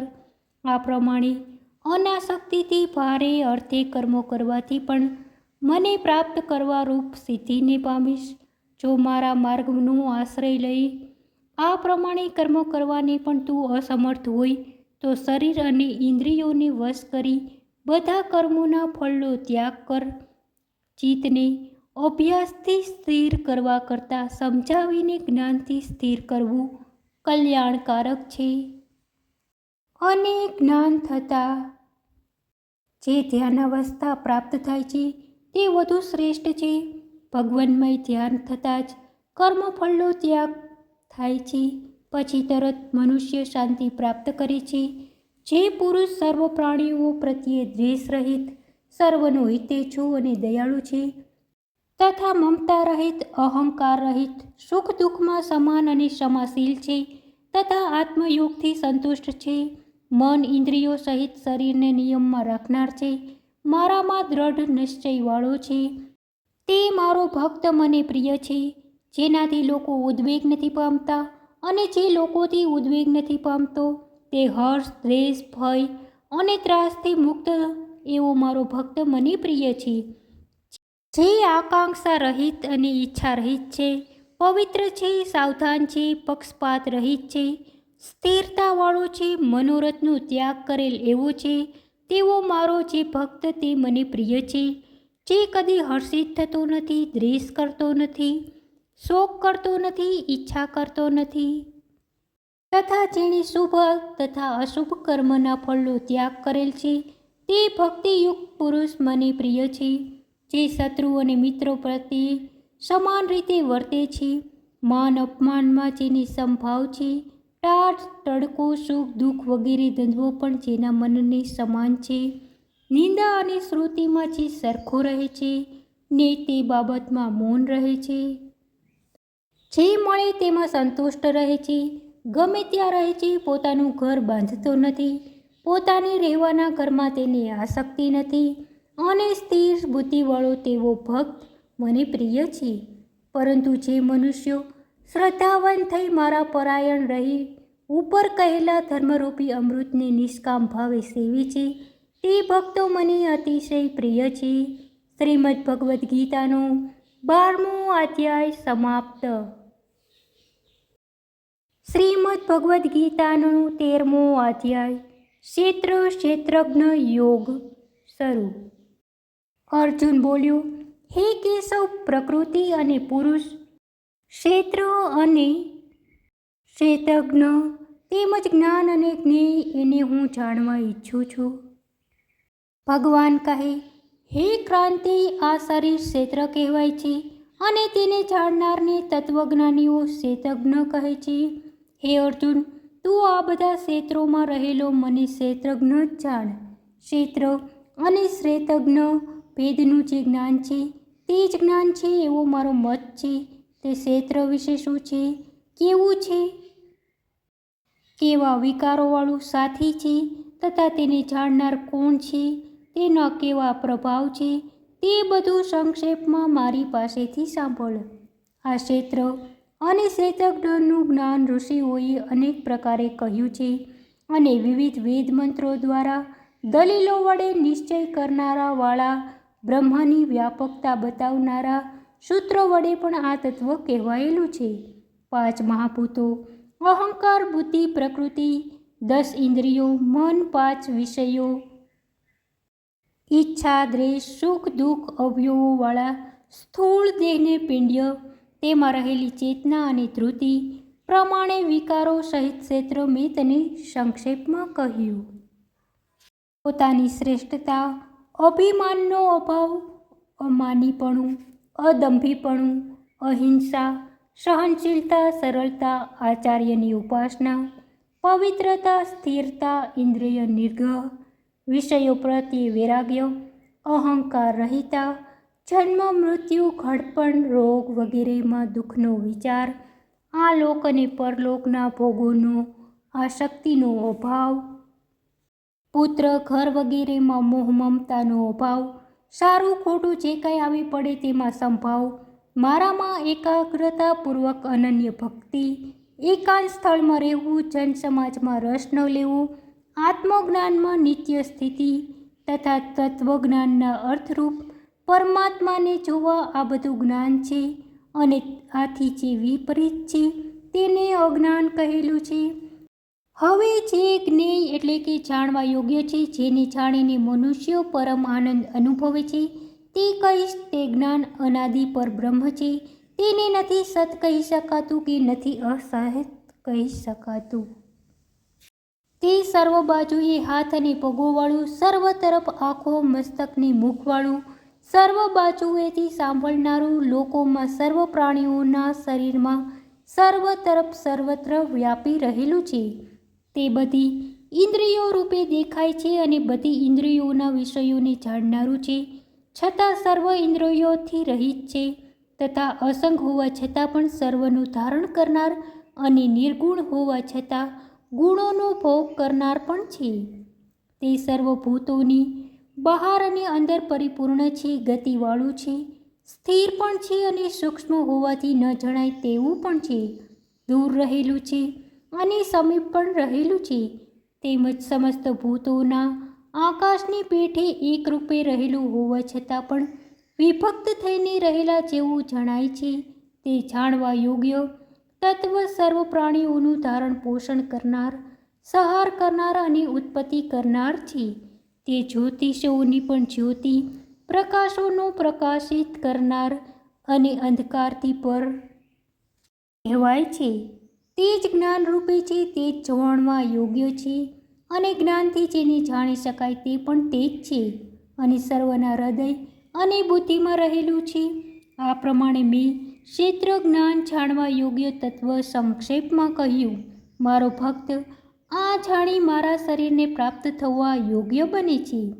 પ્રકૃતિ અને પુરુષ બંનેને તું અનાદિ જાણ અને રાગ, દ્વેષ વગેરે વિકારો ગુણોની પ્રકૃતિથી ઉત્પન્ન થયેલા જાણ. કાર્ય કારણ કરતાપણાનો હેતુ પ્રકૃતિ કહેવાય છે અને પુરુષ એટલે કે જીવાત્મા સુખ દુઃખના ભોગનો હેતુ ગણાય છે. જીવાત્મા પ્રકૃતિમાં રહીને જ પ્રકૃતિથી ઉત્પન્ન થયેલા ગુણોને ભોગવે છે અને આ ગુણોનો સંગ જીવાત્માને ઊંચી નીચી યોનિમાં જન્મ થવામાં કારણરૂપ હોય છે. આ જીવાત્મા અથવા પુરુષ દેહથી પર હોવા છતાં દેહમાં સાક્ષી રૂપે રહેલો છે. તેમજ તે સર્વ ક્રિયાની અનુમતિ આપનાર, સર્વનું ધારણ પોષણ કરનાર જીવ રૂપે સુખ અને દુઃખનો ભોગતા તથા બ્રહ્મ વગેરેનો પણ સ્વામી હોવાથી પરમાત્મા કહેવાય છે. જે આ પ્રમાણે પુરુષને તથા ગુણોને એટલે વિકાર સહિત પ્રકૃતિને જાણે છે, તે દરેક રીતે તેના કર્તવ્ય કર્મ કરતો હોવા છતાં ફરી જન્મતો નથી. આ પરમાત્માને કેટલાક મનુષ્ય શુદ્ધ થયેલી બુદ્ધિથી ધ્યાન દ્વારા પોતામાં રહેલા જુએ છે, કેટલાક જ્ઞાન યોગ દ્વારા અને કેટલાક કર્મયોગ દ્વારા જુએ છે, પરંતુ બીજા કેટલાક તો આ પ્રમાણે ન જાણવા છતાં પણ સત્પુરુષો પાસેથી ઉપદેશ લઈને ઉપાસના કરે છે અને તેઓ પણ મૃત્યુરૂપ સંસારને તરી જાય છે. હે અર્જુન, જે કાંઈ સ્થાવર અથવા જંગમ વસ્તુ ઉત્પન્ન થાય છે તે બધું ક્ષેત્ર અને ક્ષેત્રજ્ઞ એટલે કે પ્રકૃતિ અને પુરુષના સંયોગથી થાય છે. જે પુરુષ નાશ પામી રહેલા બધા ચર અચર પ્રાણીઓમાં નાશ રહિત અને સમાન રીતે રહેલા પરમેશ્વરને જુએ છે, તે જ યથાર્થ રૂપે જુએ છે. તે પુરુષ સર્વમાં સંભાવથી રહેલા પરમેશ્વરને સમાન રીતે જોતો પોતાના વડે પોતાનો નાશ કરતો નથી, અર્થાત રાગ, દ્વેષ વગેરે વિકારોને વશ થતો નથી અને તેથી પરમ ગતિને પ્રાપ્ત થાય છે. જે મનુષ્ય દરેક પ્રકારના કર્મોને પ્રકૃતિ દ્વારા થતા જુએ છે અને આત્માને અકર્તા જુએ છે, તે જ યથાર્થ જુએ છે. જ્યારે મનુષ્ય જુદા જુદા પદાર્થોને એક પરમાત્મામાં જ રહેલા જુએ છે અને તે પરમાત્મામાંથી જ સર્વ વિસ્તારનો થયેલો જુએ છે, ત્યારે તે બ્રહ્મને પામે છે. વિક્રાંતે અનાદિ તથા નિર્ગુણ હોવાથી આ અવિનાશી પરમાત્મા શરીરમાં રહેલો હોવા છતાં વાસ્તવિક રીતે પોતે કશું કરતો નથી ને કશાથી લેપાતો નથી.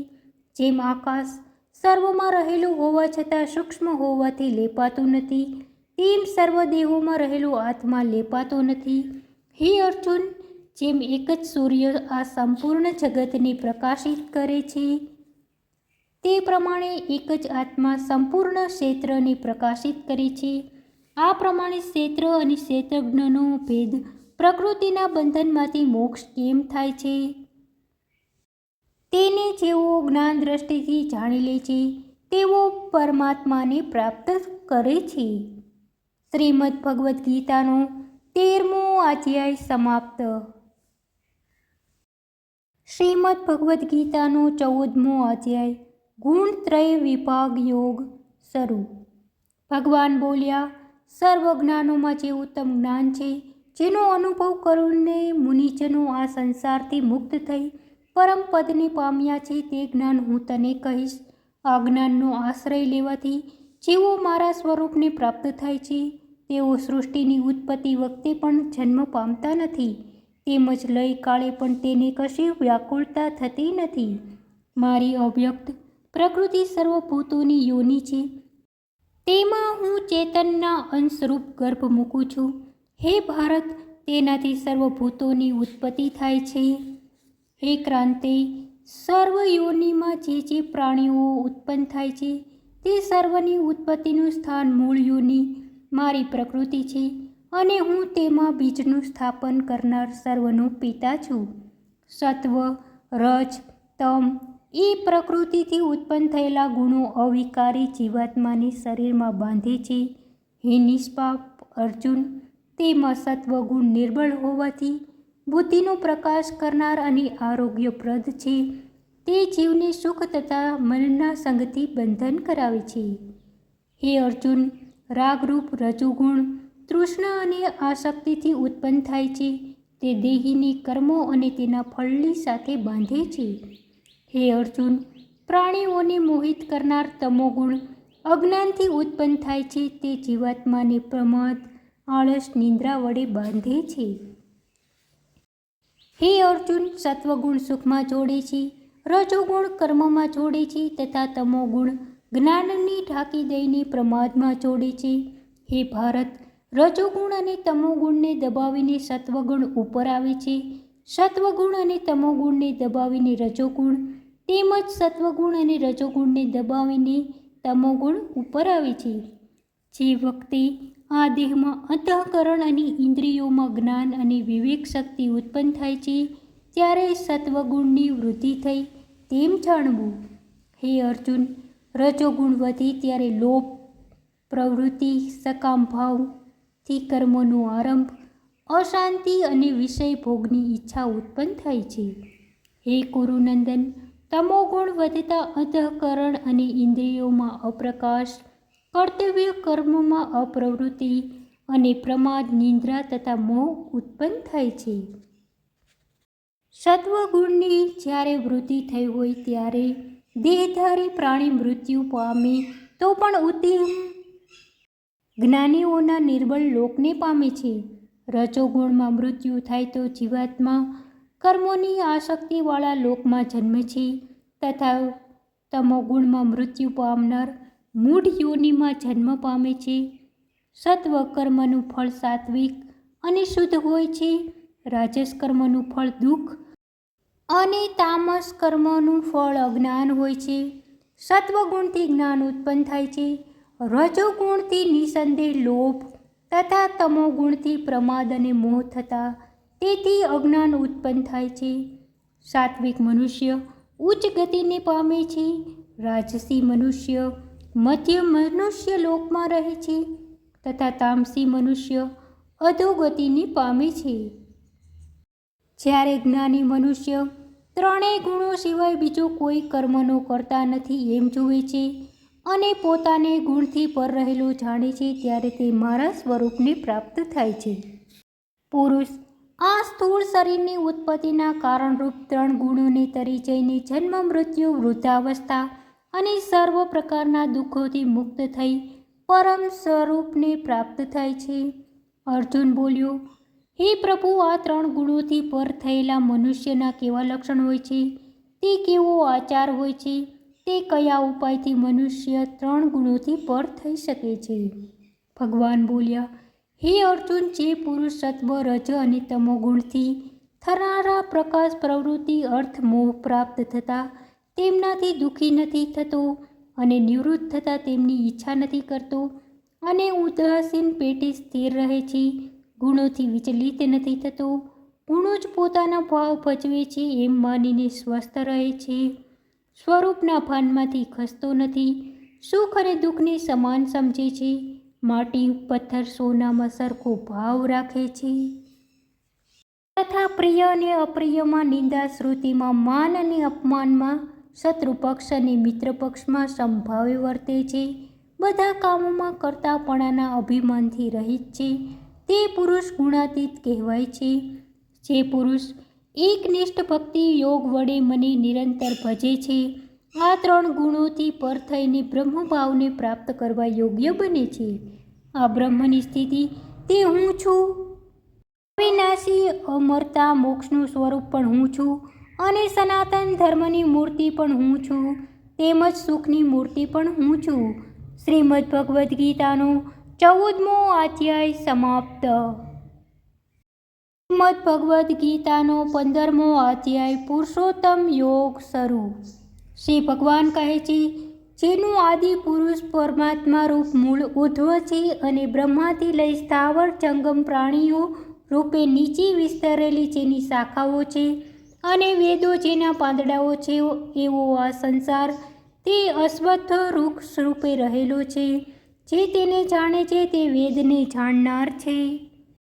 આ સંસાર રૂપ વૃક્ષની 3 ગુણોની વૃદ્ધિ પામેલી વિષયો ભોગરૂપ કુપળોવાળી શાખાઓ ઊંચે અને નીચે ફેલાયેલી છે.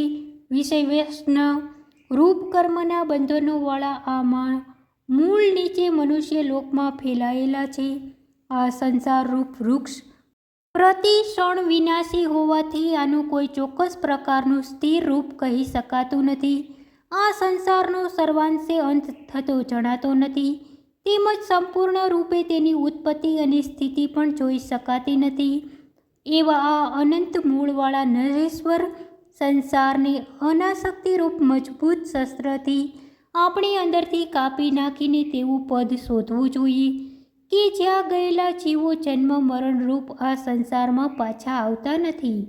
તે પરમ પદની પ્રાપ્તિ માટે તે આદિ પુરુષ પરમેશ્વરના શરણે જવું કે જેનાથી આ સંસારની અનાદિ પ્રવૃત્તિ વિસ્તાર પામી છે.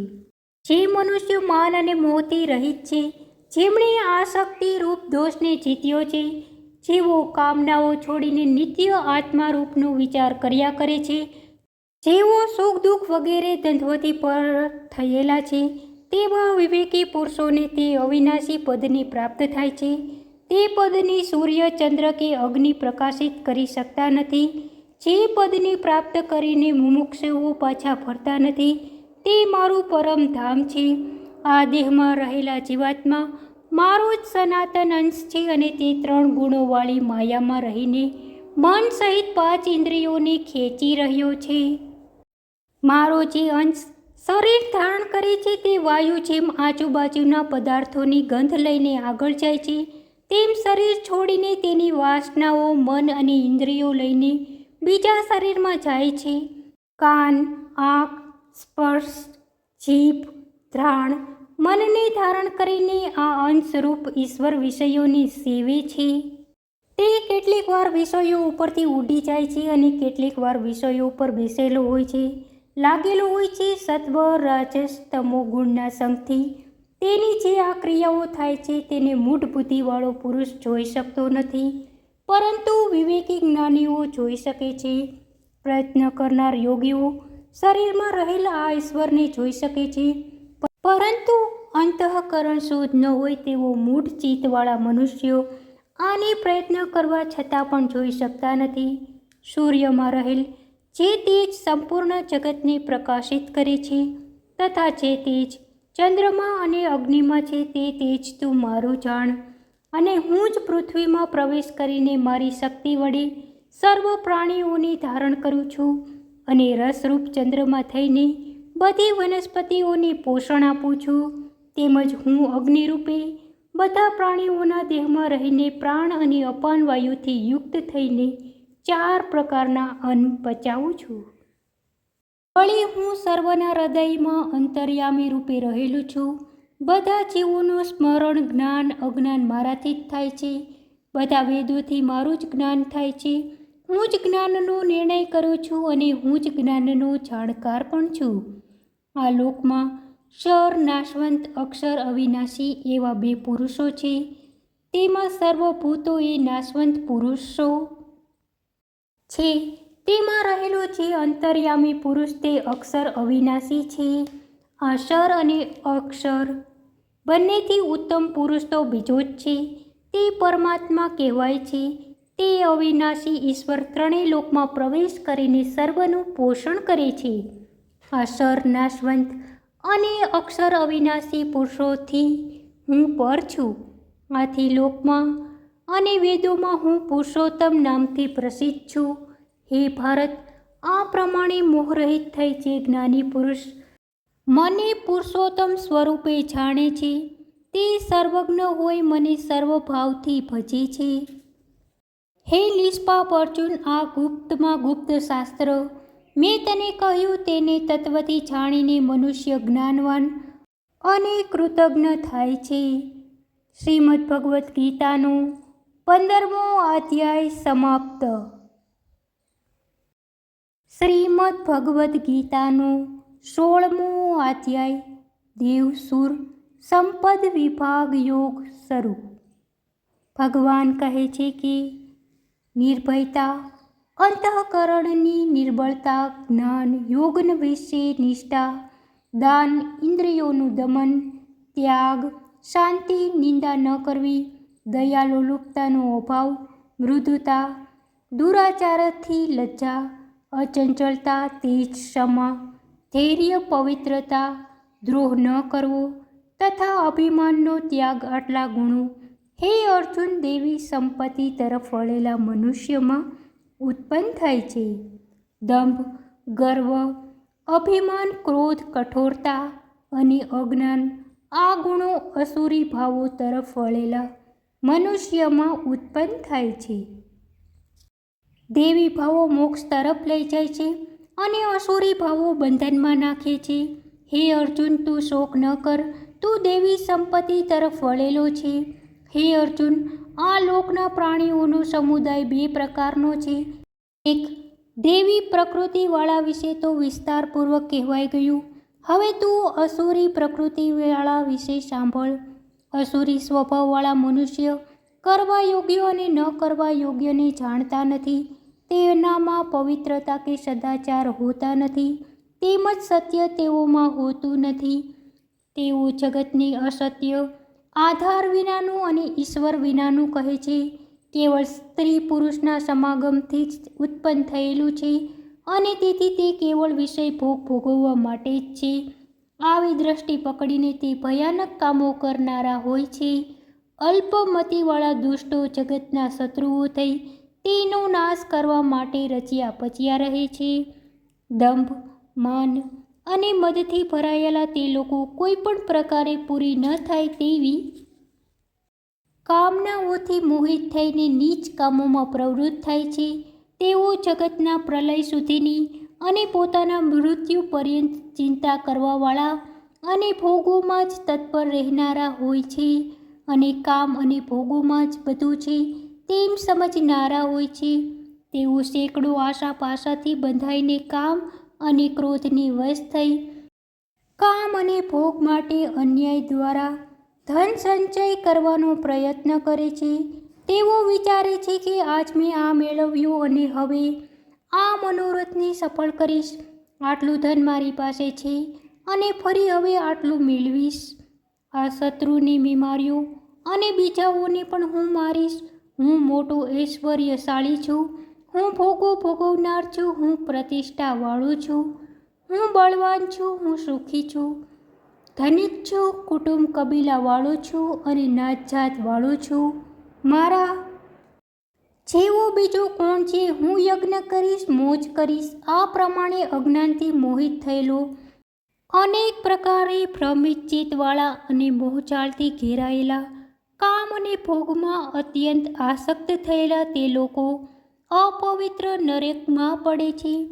પોતાના મનમાં પોતાને શ્રેષ્ઠ માનનારા ઘમંડી પુરુષો ધન અને માનના મદવાળા થઈને દંભથી વિધિ વિધાનવાળા માત્ર નામના જ યજ્ઞ કરે છે.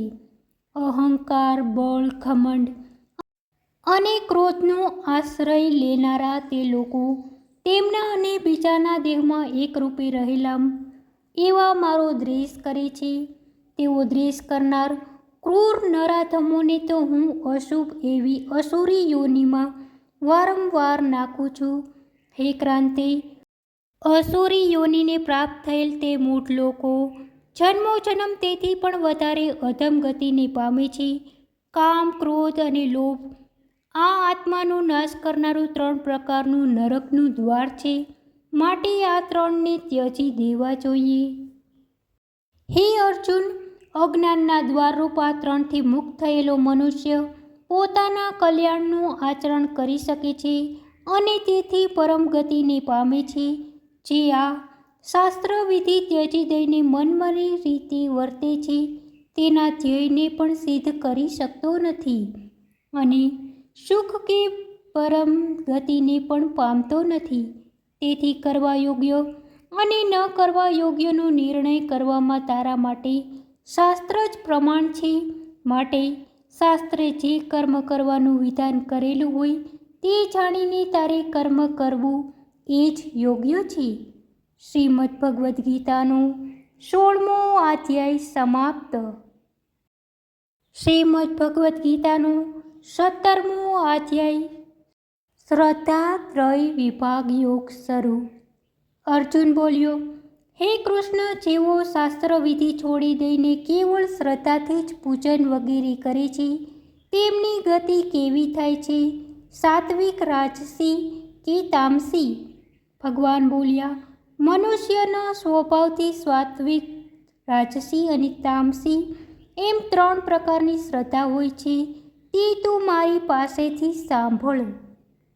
હે ભારત, બધા મનુષ્યની શ્રદ્ધા તેમના અંતઃકરણની શુદ્ધિ અનુસાર હોય છે. દરેક મનુષ્ય જેવો છે તેવો તેની શ્રદ્ધાના લીધે જ થયેલો હોય છે અને જેવી તેની શ્રદ્ધા હોય છે તેવો તે થાય છે. સાત્વિક શ્રદ્ધાવાળા પુરુષો દેવોને પચે છે, રાજસી શ્રદ્ધાવાળા યક્ષો અને રાક્ષસોને ભજે છે અને તામસી શ્રદ્ધાવાળા ભૂત પ્રેત વગેરેને ભજે છે. જે મનુષ્ય દંભ અને અહંકારવાળા તેમજ કામનાઓ, આસક્તિ અને બળથી પ્રેરાઈને શાસ્ત્રીય વિધિ વિનાનું કેવળ પોતાના મનથી કલ્પેલું તપ કરીને શરીરમાં રહેલા 5 ભૂતોને તથા અંતર્યામી એવા મને પણ કષ્ટ આપે છે તેમને અસુરી નિશ્ચયોવાળો જાણ. આહાર પણ સૌને પોતપોતાની પ્રકૃતિ અનુસાર 3 પ્રકારનો પ્રિય હોય છે અને તે પ્રમાણે યજ્ઞ, તપ અને દાન પણ 3 પ્રકારના હોય છે. તેઓનો ભેદ તું સાંભળ. આયુષ્ય, સાત્વિકતા, બળ, આરોગ્ય, સુખ, રુચિ વધારનાર, રસયુક્ત, ચીકણા, પૌષ્ટિક તથા મનને ગમે તેવા આહાર સાત્વિક લોકોને પ્રિય હોય છે. કડવા, ખાટા, ખારા, ખૂબ ગરમ, તીખા, તમતમતા, સૂકા અને દાહ કરનારા આહારો રાજસ મનુષ્યને પ્રિય હોય છે. દુઃખ, શોક તથા રોગ ઉત્પન્ન કરનારા હોય છે. કેટલી વાર સુધી પડી રહેલું, ઉતરી ગયેલું, દુર્ગંધયુક્ત, વાસી, ઉચ્છિટ અને અપવિત્ર ભોજન તામસ લોકોને પ્રિય હોય છે. ફળની આકાંક્ષા વગરના મનુષ્યો કર્તવ્ય સમજીને વિધિપૂર્વક જે યજ્ઞ કરે છે તે સાત્વિક યજ્ઞ છે. ફળની આકાંક્ષા રાખીને તેમજ દંભથી જે યજ્ઞ કરે છે તે રાજસ યજ્ઞ છે. શાસ્ત્ર વિધિ રહિત, અન્નદાન રહિત, મંત્ર રહિત, દક્ષિણા રહિત અને શ્રદ્ધા રહિત જે યજ્ઞ કરવામાં આવે છે તે તામસ યજ્ઞ છે. દેવતા, બ્રાહ્મણ, ગુરુ અને જ્ઞાનીજનોનું પૂજન, પવિત્રતા, સરળતા, બ્રહ્મચાર્ય, અહિંસા આ શારીરિક તપ કહેવાય છે. કોઈને ઉદ્વેગ ન કરનારી, સત્ય, પ્રિય અને હિત કરનારી વાણી બોલવી તથા સદગ્રંથોનું પાઠન કરવું તે વાણીનું તપ કહેવાય છે. મનની પ્રસન્નતા, સૌમ્ય ભાવ, મૌન, આત્મસંયમ અને ભાવના શુદ્ધિ મનનું તપ કહેવાય છે. આ પ્રકારનું તપ જ્યારે પરમ શ્રદ્ધાથી યુક્ત થઈ ફળની આકાંક્ષા વગર કરવામાં આવે છે ત્યારે સાત્વિક તપ કહેવાય છે. કોઈના સત્કાર, ખુશામત અથવા પૂજા માટે જે તપ થાય છે તે ક્ષણિક અને અનિશ્ચિત ફળ આપનાર રાજસ તપ કહેવાય છે. જે મૂઢતાપૂર્વક હઠથી મન, વાણી અને શરીરને પીડીને બીજાનું અનિષ્ટ કરવાના હેતુથી તપ કરાય છે તેને તામસ તપ કહેવાય છે. ધ્યાન આપવું એ ફરજ છે તેવી બુદ્ધિથી બદલો મેળવવાની આશા વગર યોગ્ય સમયે યોગ્ય વ્યક્તિને જે દાન આપવામાં આવે છે તે સાત્વિક દાન કહેવાય છે. પરંતુ જે બદલો મેળવવા માટે અથવા ફળની આશાથી કચવાતા મને દાન આપવામાં આવે છે તે રાજસ દાન કહેવાય છે. જે દાન સત્કાર વગર તિરસ્કારથી અયોગ્ય દેશકાળમાં કુપાત્રને આપવામાં આવે છે તે તામસ દાન કહેવાય છે. ઓમ તત્સત આ 3 શબ્દો બ્રહ્મવાચક છે. તેનાથી પૂર્વ બ્રાહ્મણો વેદો અને યજ્ઞો નિર્મિત થયા છે. માટે બ્રહ્મને જપનારાઓ ઓમ એમ ઉચ્ચાર કરીને વિધિપૂર્વક યજ્ઞ દાન અને તપ વગેરેમાં પ્રવૃત્ત થાય છે. તત એટલે કે સર્વતે પરબ્રહ્મ છે તેવી ધારણાપૂર્વક તત્નો ઉચ્ચાર કરીને ફળની આકાંક્ષા રાખ્યા વિના મુમુક્ષો કેવળ મોક્ષ માટે યજ્ઞ દાન તપ વગેરે કરે છે. સત આ પરમાત્માનું નામ સદભાવમાં અને શુદ્ધ ભાવમાં વપરાય છે તથા કલ્યાણકારક કર્મો કરવા માટે સત શબ્દનો પ્રયોગ થાય છે. યજ્ઞ તપ અને દાન વગેરેમાં દ્રઢતા એ પણ સત કહેવાય છે. ઈશ્વર પ્રત્યે જ કર્મ હોય તે પણ સત કહેવાય છે. હે અર્જુન, અશ્રદ્ધાથી યજ્ઞ દાન તપ કે જે કાંઈ કરવામાં આવે તે અસત કહેવામાં આવે છે. તે અહીં અને પરલોકમાં ક્યાંય પણ કલ્યાણકારક થતું નથી. શ્રીમદ્ ભગવદ્ ગીતાનો 17મો અધ્યાય સમાપ્ત. શ્રીમદ્ ભગવદ્ ગીતાનો 18મો અધ્યાય મોક્ષ સંન્યાસ યોગ શરૂ. અર્જુન કહે છે, હે મહાબાહો, હે ઋષિકેશ, હું સંન્યાસ અને ત્યાગનું તત્વ જુદું જુદું સાંભળવા ઈચ્છું છું. ભગવાન બોલ્યા, ફળની ઈચ્છાથી કરવામાં આવતા કર્મોના ત્યાગને વિવેકી પુરુષો ત્યાગ કહે છે. કેટલાક વિદ્વાનો એમ કહે છે કે કર્મ માત્ર દોષયુક્ત છે તેથી તેમને છોડી દેવા જોઈએ અને બીજા કહે છે કે યજ્ઞ દાન તપરૂપ કર્મ ત્યાગ કરવા યોગ્ય નથી. હે પુરુષ શ્રેષ્ઠ અર્જુન, સંન્યાસ અને ત્યાગ બંનેમાં પહેલાં તું ત્યાગ વિશે મારો નિશ્ચય સાંભળ. ત્યાગ 3 પ્રકારના કહેલા છે. યજ્ઞ દાન અને તપરૂપ કર્મ ત્યાગ કરવા યોગ્ય નથી તે તો અવશ્ય કરવા જ જોઈએ, કારણ કે યજ્ઞ દાન તપનું કર્મ તો વિદ્વાનો માટે અંતઃકરણને પવિત્ર કરનાર છે, પરંતુ આ કર્મ પણ આસક્તિ અને ફળની ઈચ્છાને છોડીને જ કરવા જોઈએ એવો મારો નિશ્ચિત અને ઉત્તમ મત છે. નિષિદ્ધ અને કામ્ય કર્મનો ત્યાગ તો યોગ્ય જ છે, પરંતુ જે કર્મો આપણા ઉપર કર્તવ્ય તરીકે નિયત થયેલા હોય છે તેમનો ત્યાગ કરવો ઉચિત નથી. છતાં આપણે અજ્ઞાનવશ તેમનો ત્યાગ કરી દઈએ તો તે ત્યાગ તામસ ત્યાગ કહેલો છે. કર્મ કરવામાં બહુ દુઃખ અને માથાકૂટ રહેલી છે એમ સમજીને શારીરિક કષ્ટના ભયથી જે કર્મ છોડી દેવાય છે તે રાજસ ત્યાગ છે. આ કાર્ય કરવાનો મારો ધર્મ છે એમ સમજી પ્રાપ્ત થયેલા કર્મની આસક્તિ અને ફળની ઈચ્છાનો ત્યાગ કરીને જે મનુષ્ય કરતો રહે છે તે ત્યાગ સાત્વિક ત્યાગ મનાયો છે.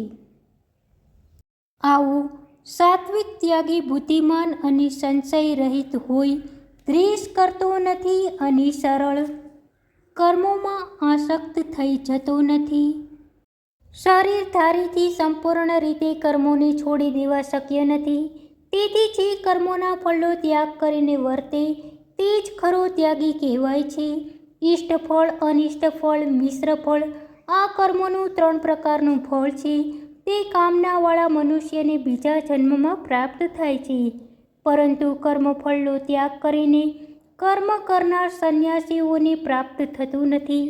હે મહાબાહો, સાંખ્ય શાસ્ત્રમાં કર્મ સંબંધી નિર્ણયને અંતે સંપૂર્ણ કર્મોનું સિદ્ધ કરનાર આ 5 કારણો કહેલા છે તે સાંભળ. દેશ, કાળ, કર્તા, જુદા જુદા સાધન, જુદી જુદી ક્રિયાઓ અને 5મું દેવ. મન, વાણી અને શરીરથી મનુષ્ય જે કાંઈ સારું અથવા ખોટું કર્મ કરે છે તેમાં આ 5 કારણો હોય છે, પરંતુ આમ હોવા છતાં પણ જે મનુષ્ય ટૂંકી બુદ્ધિને લીધે કેવળ પોતાને એકલાને જ કર્મનો કર્તા માને છે તે અજ્ઞાની યથાર્થ સમજતો નથી. કર્મોમાં જેને હું કરતા છું એવો અહંકાર નથી. જેની બુદ્ધિ તે કર્મની સીધી અસિદ્ધિમાં તેના કુળમાં લોભાયેલી નથી. તે આ બધા લોકોને મારી નાખે તો પણ ખરી રીતે તે મારતો નથી અને બંધનમાં પડતો નથી. કર્મની પ્રેરણામાં 3 તત્વો રહેલા છે: જ્ઞાતા, જ્ઞાન અને જ્ઞેય. કર્તા, ઇન્દ્રિયો અને કર્મ એ 3 કર્મના અંગો છે.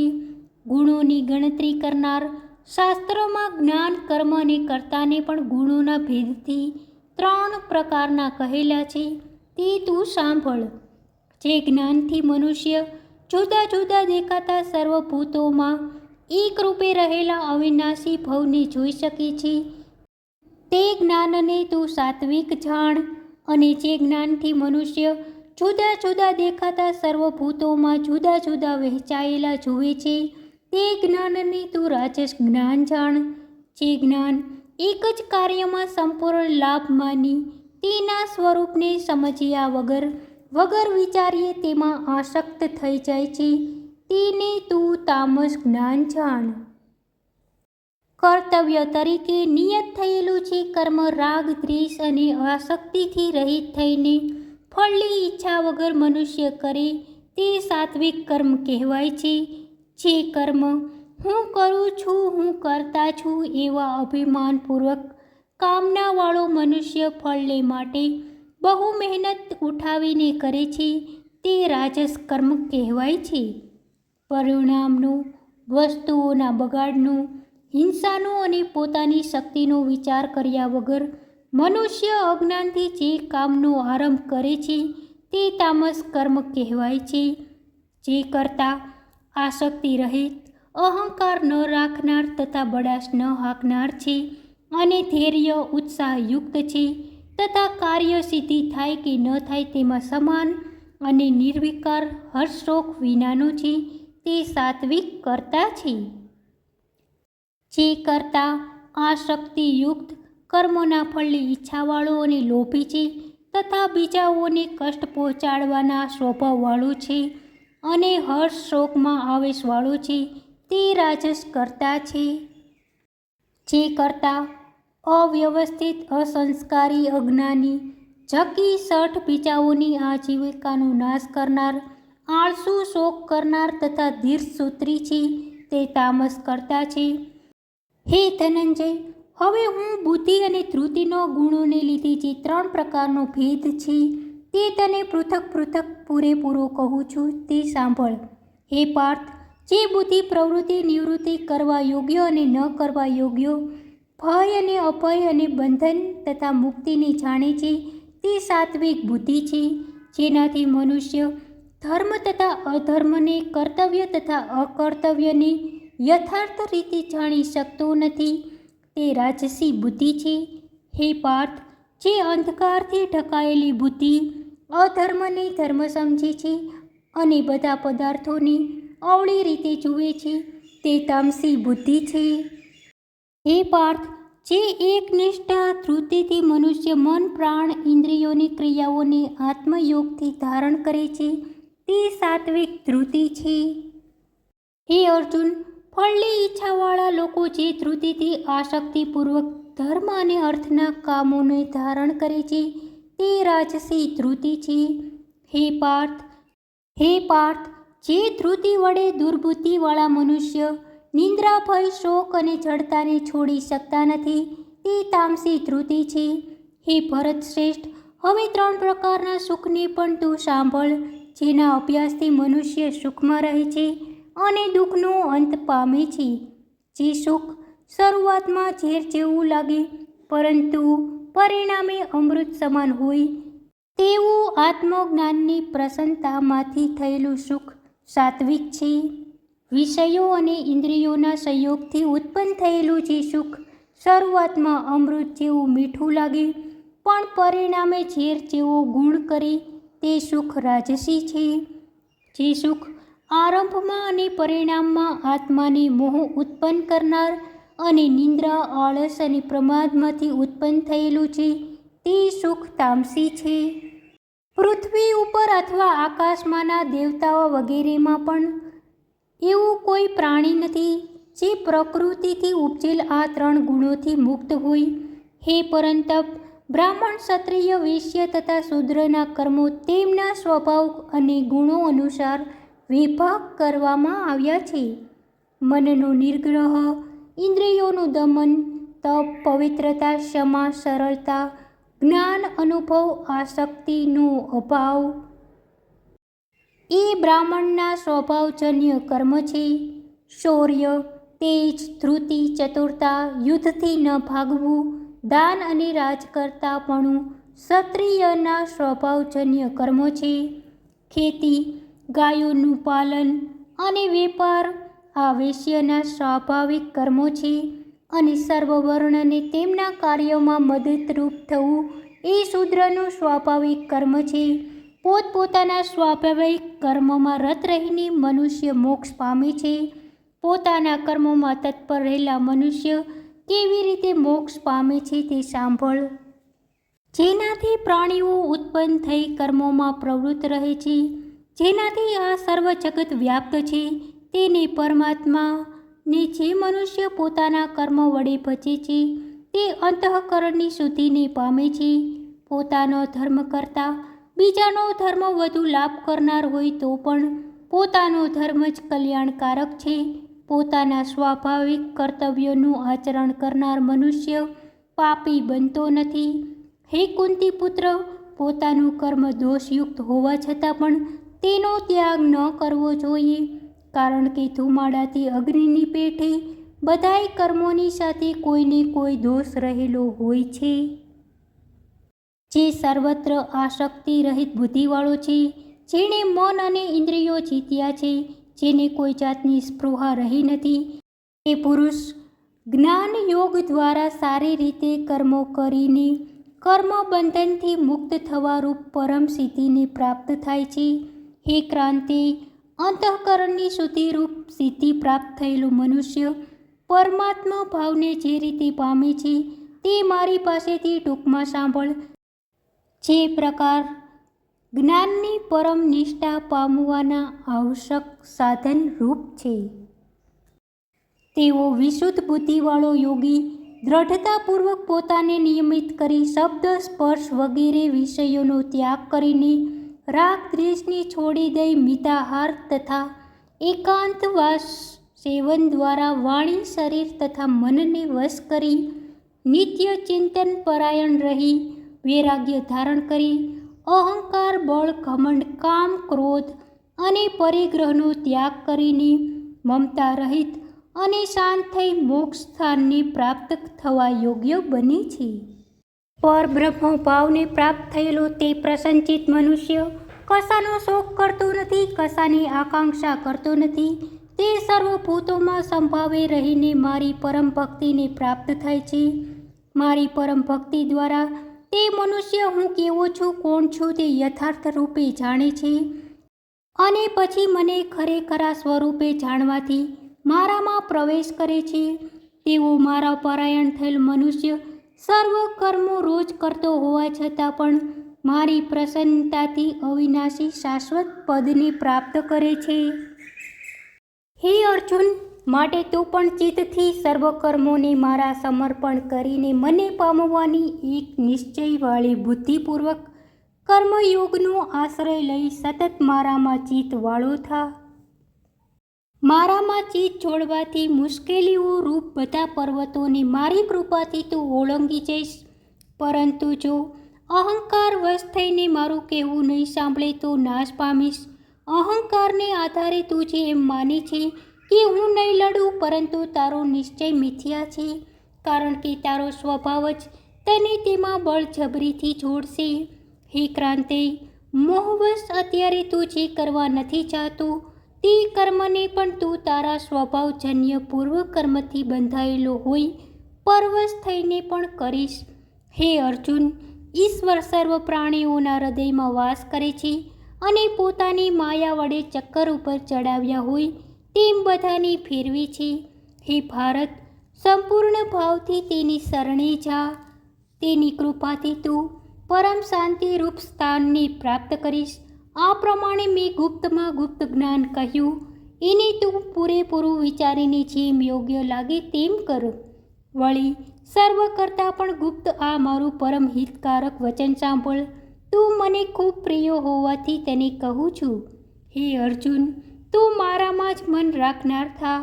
મારો ભક્ત થા, મને જ નમસ્કાર કર. હું પ્રતિજ્ઞા કરું છું કે આથી તું મને જ પામીશ, કારણ કે તું મને પ્રિય છે. બધા ધર્મનો ત્યાગ કરી મારે જ શરણે આવ. હું તને સર્વ પાપોથી મુક્ત કરીશ. આ જ્ઞાન તું તપ રહિત, ભક્તિ રહિત અને સેવા રહિતને તથા મારો દ્વેષ કરનારને કહીશ નહીં. આ મારું પરમ ગુહ્ય જ્ઞાન જે મારા ભક્તોને આપશે તે રીતે મારી પરમ ભક્તિને સિદ્ધ કરી નિસંદેહ મને પામશે. આવા મારા જ્ઞાનને આપનાર મનુષ્ય કરતાં કોઈ મારું વધારે પ્રિય કરનાર નથી, તથા આ પૃથ્વીમાં તેના કરતાં મને કોઈ વધારે પ્રિય થનાર નથી. તથા જે મનુષ્ય આપણા આ ધર્મમય સંવાદનું અધ્યયન કરશે તેના વડે જ્ઞાન યજ્ઞથી મારી પૂજા થયેલી હું માનીશ. જે મનુષ્ય શ્રદ્ધાયુક્ત અને દોષ દ્રષ્ટિથી રહિત થઈને આને કેવળ સાંભળશે તે પણ પાપોથી મુક્ત થઈ પુણ્યવાનોના શુભ લોકોને પ્રાપ્ત થશે. હે પાર્થ, શું મેં આ કહેલા આ ઉપદેશને તે એકાગ્ર ચિત્તથી સાંભળ્યો? હે ધનંજય, શું આથી તારા જ્ઞાનનો મોહ નષ્ટ થઈ ગયો?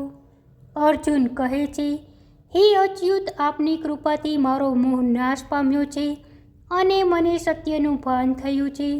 હવે મારો સંદેહ મટી ગયો છે. હું આપના વચન પ્રમાણે વર્તીશ.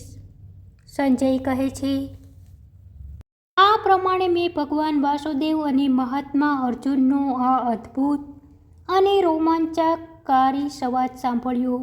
શ્રી વ્યાસ ભગવાનની કૃપાથી દિવ્ય દ્રષ્ટિ પ્રાપ્ત કરીને મેં આ પરમ ગૃહ્ય યોગને અર્જુનને કહી રહેલા શ્રી કૃષ્ણ પાસેથી પ્રત્યક્ષ સાંભળ્યો છે. હે રાજન, ભગવાન શ્રી કૃષ્ણ અને અર્જુનના રહસ્યયુક્ત કલ્યાણકારક અદ્ભુત સંવાદનું વારંવાર સ્મરણ કરીને હું હર્ષિત થઈ રહ્યો છું. હે રાજન, શ્રી હરિનું તે અત્યંત અદ્ભુત રૂપ સંભાળીને મારા ચિત્તમાં મહાન આશ્ચર્ય થઈ રહ્યું છે અને હું વારંવાર હર્ષ પામું છું. હે રાજન, જ્યાં યોગેશ્વર ભગવાન શ્રી કૃષ્ણ છે અને જ્યાં ધનુર્ધારી અર્જુન છે ત્યાં શ્રી વૈભવ, વિજય અને અવિચળ નીતિ છે તેવો મારો મત છે. શ્રીમદ્ ભગવદ્ ગીતાનો 18મો અધ્યાય સમાપ્ત. મિત્રો, અહીં આપણે શ્રીમદ્ ભગવદ્ ગીતાના 1 થી 18 અધ્યાય સાંભળ્યા છે. જો તમને અમારો આ વિડીયો સારો લાગ્યો હોય તો અમારા વિડીયોને લાઈક કરી અમારી ચેનલને સબસ્ક્રાઈબ કરી દેજો. બધા મિત્રોને જય શ્રી કૃષ્ણ. બધા મિત્રોને જય શ્રી કૃષ્ણ.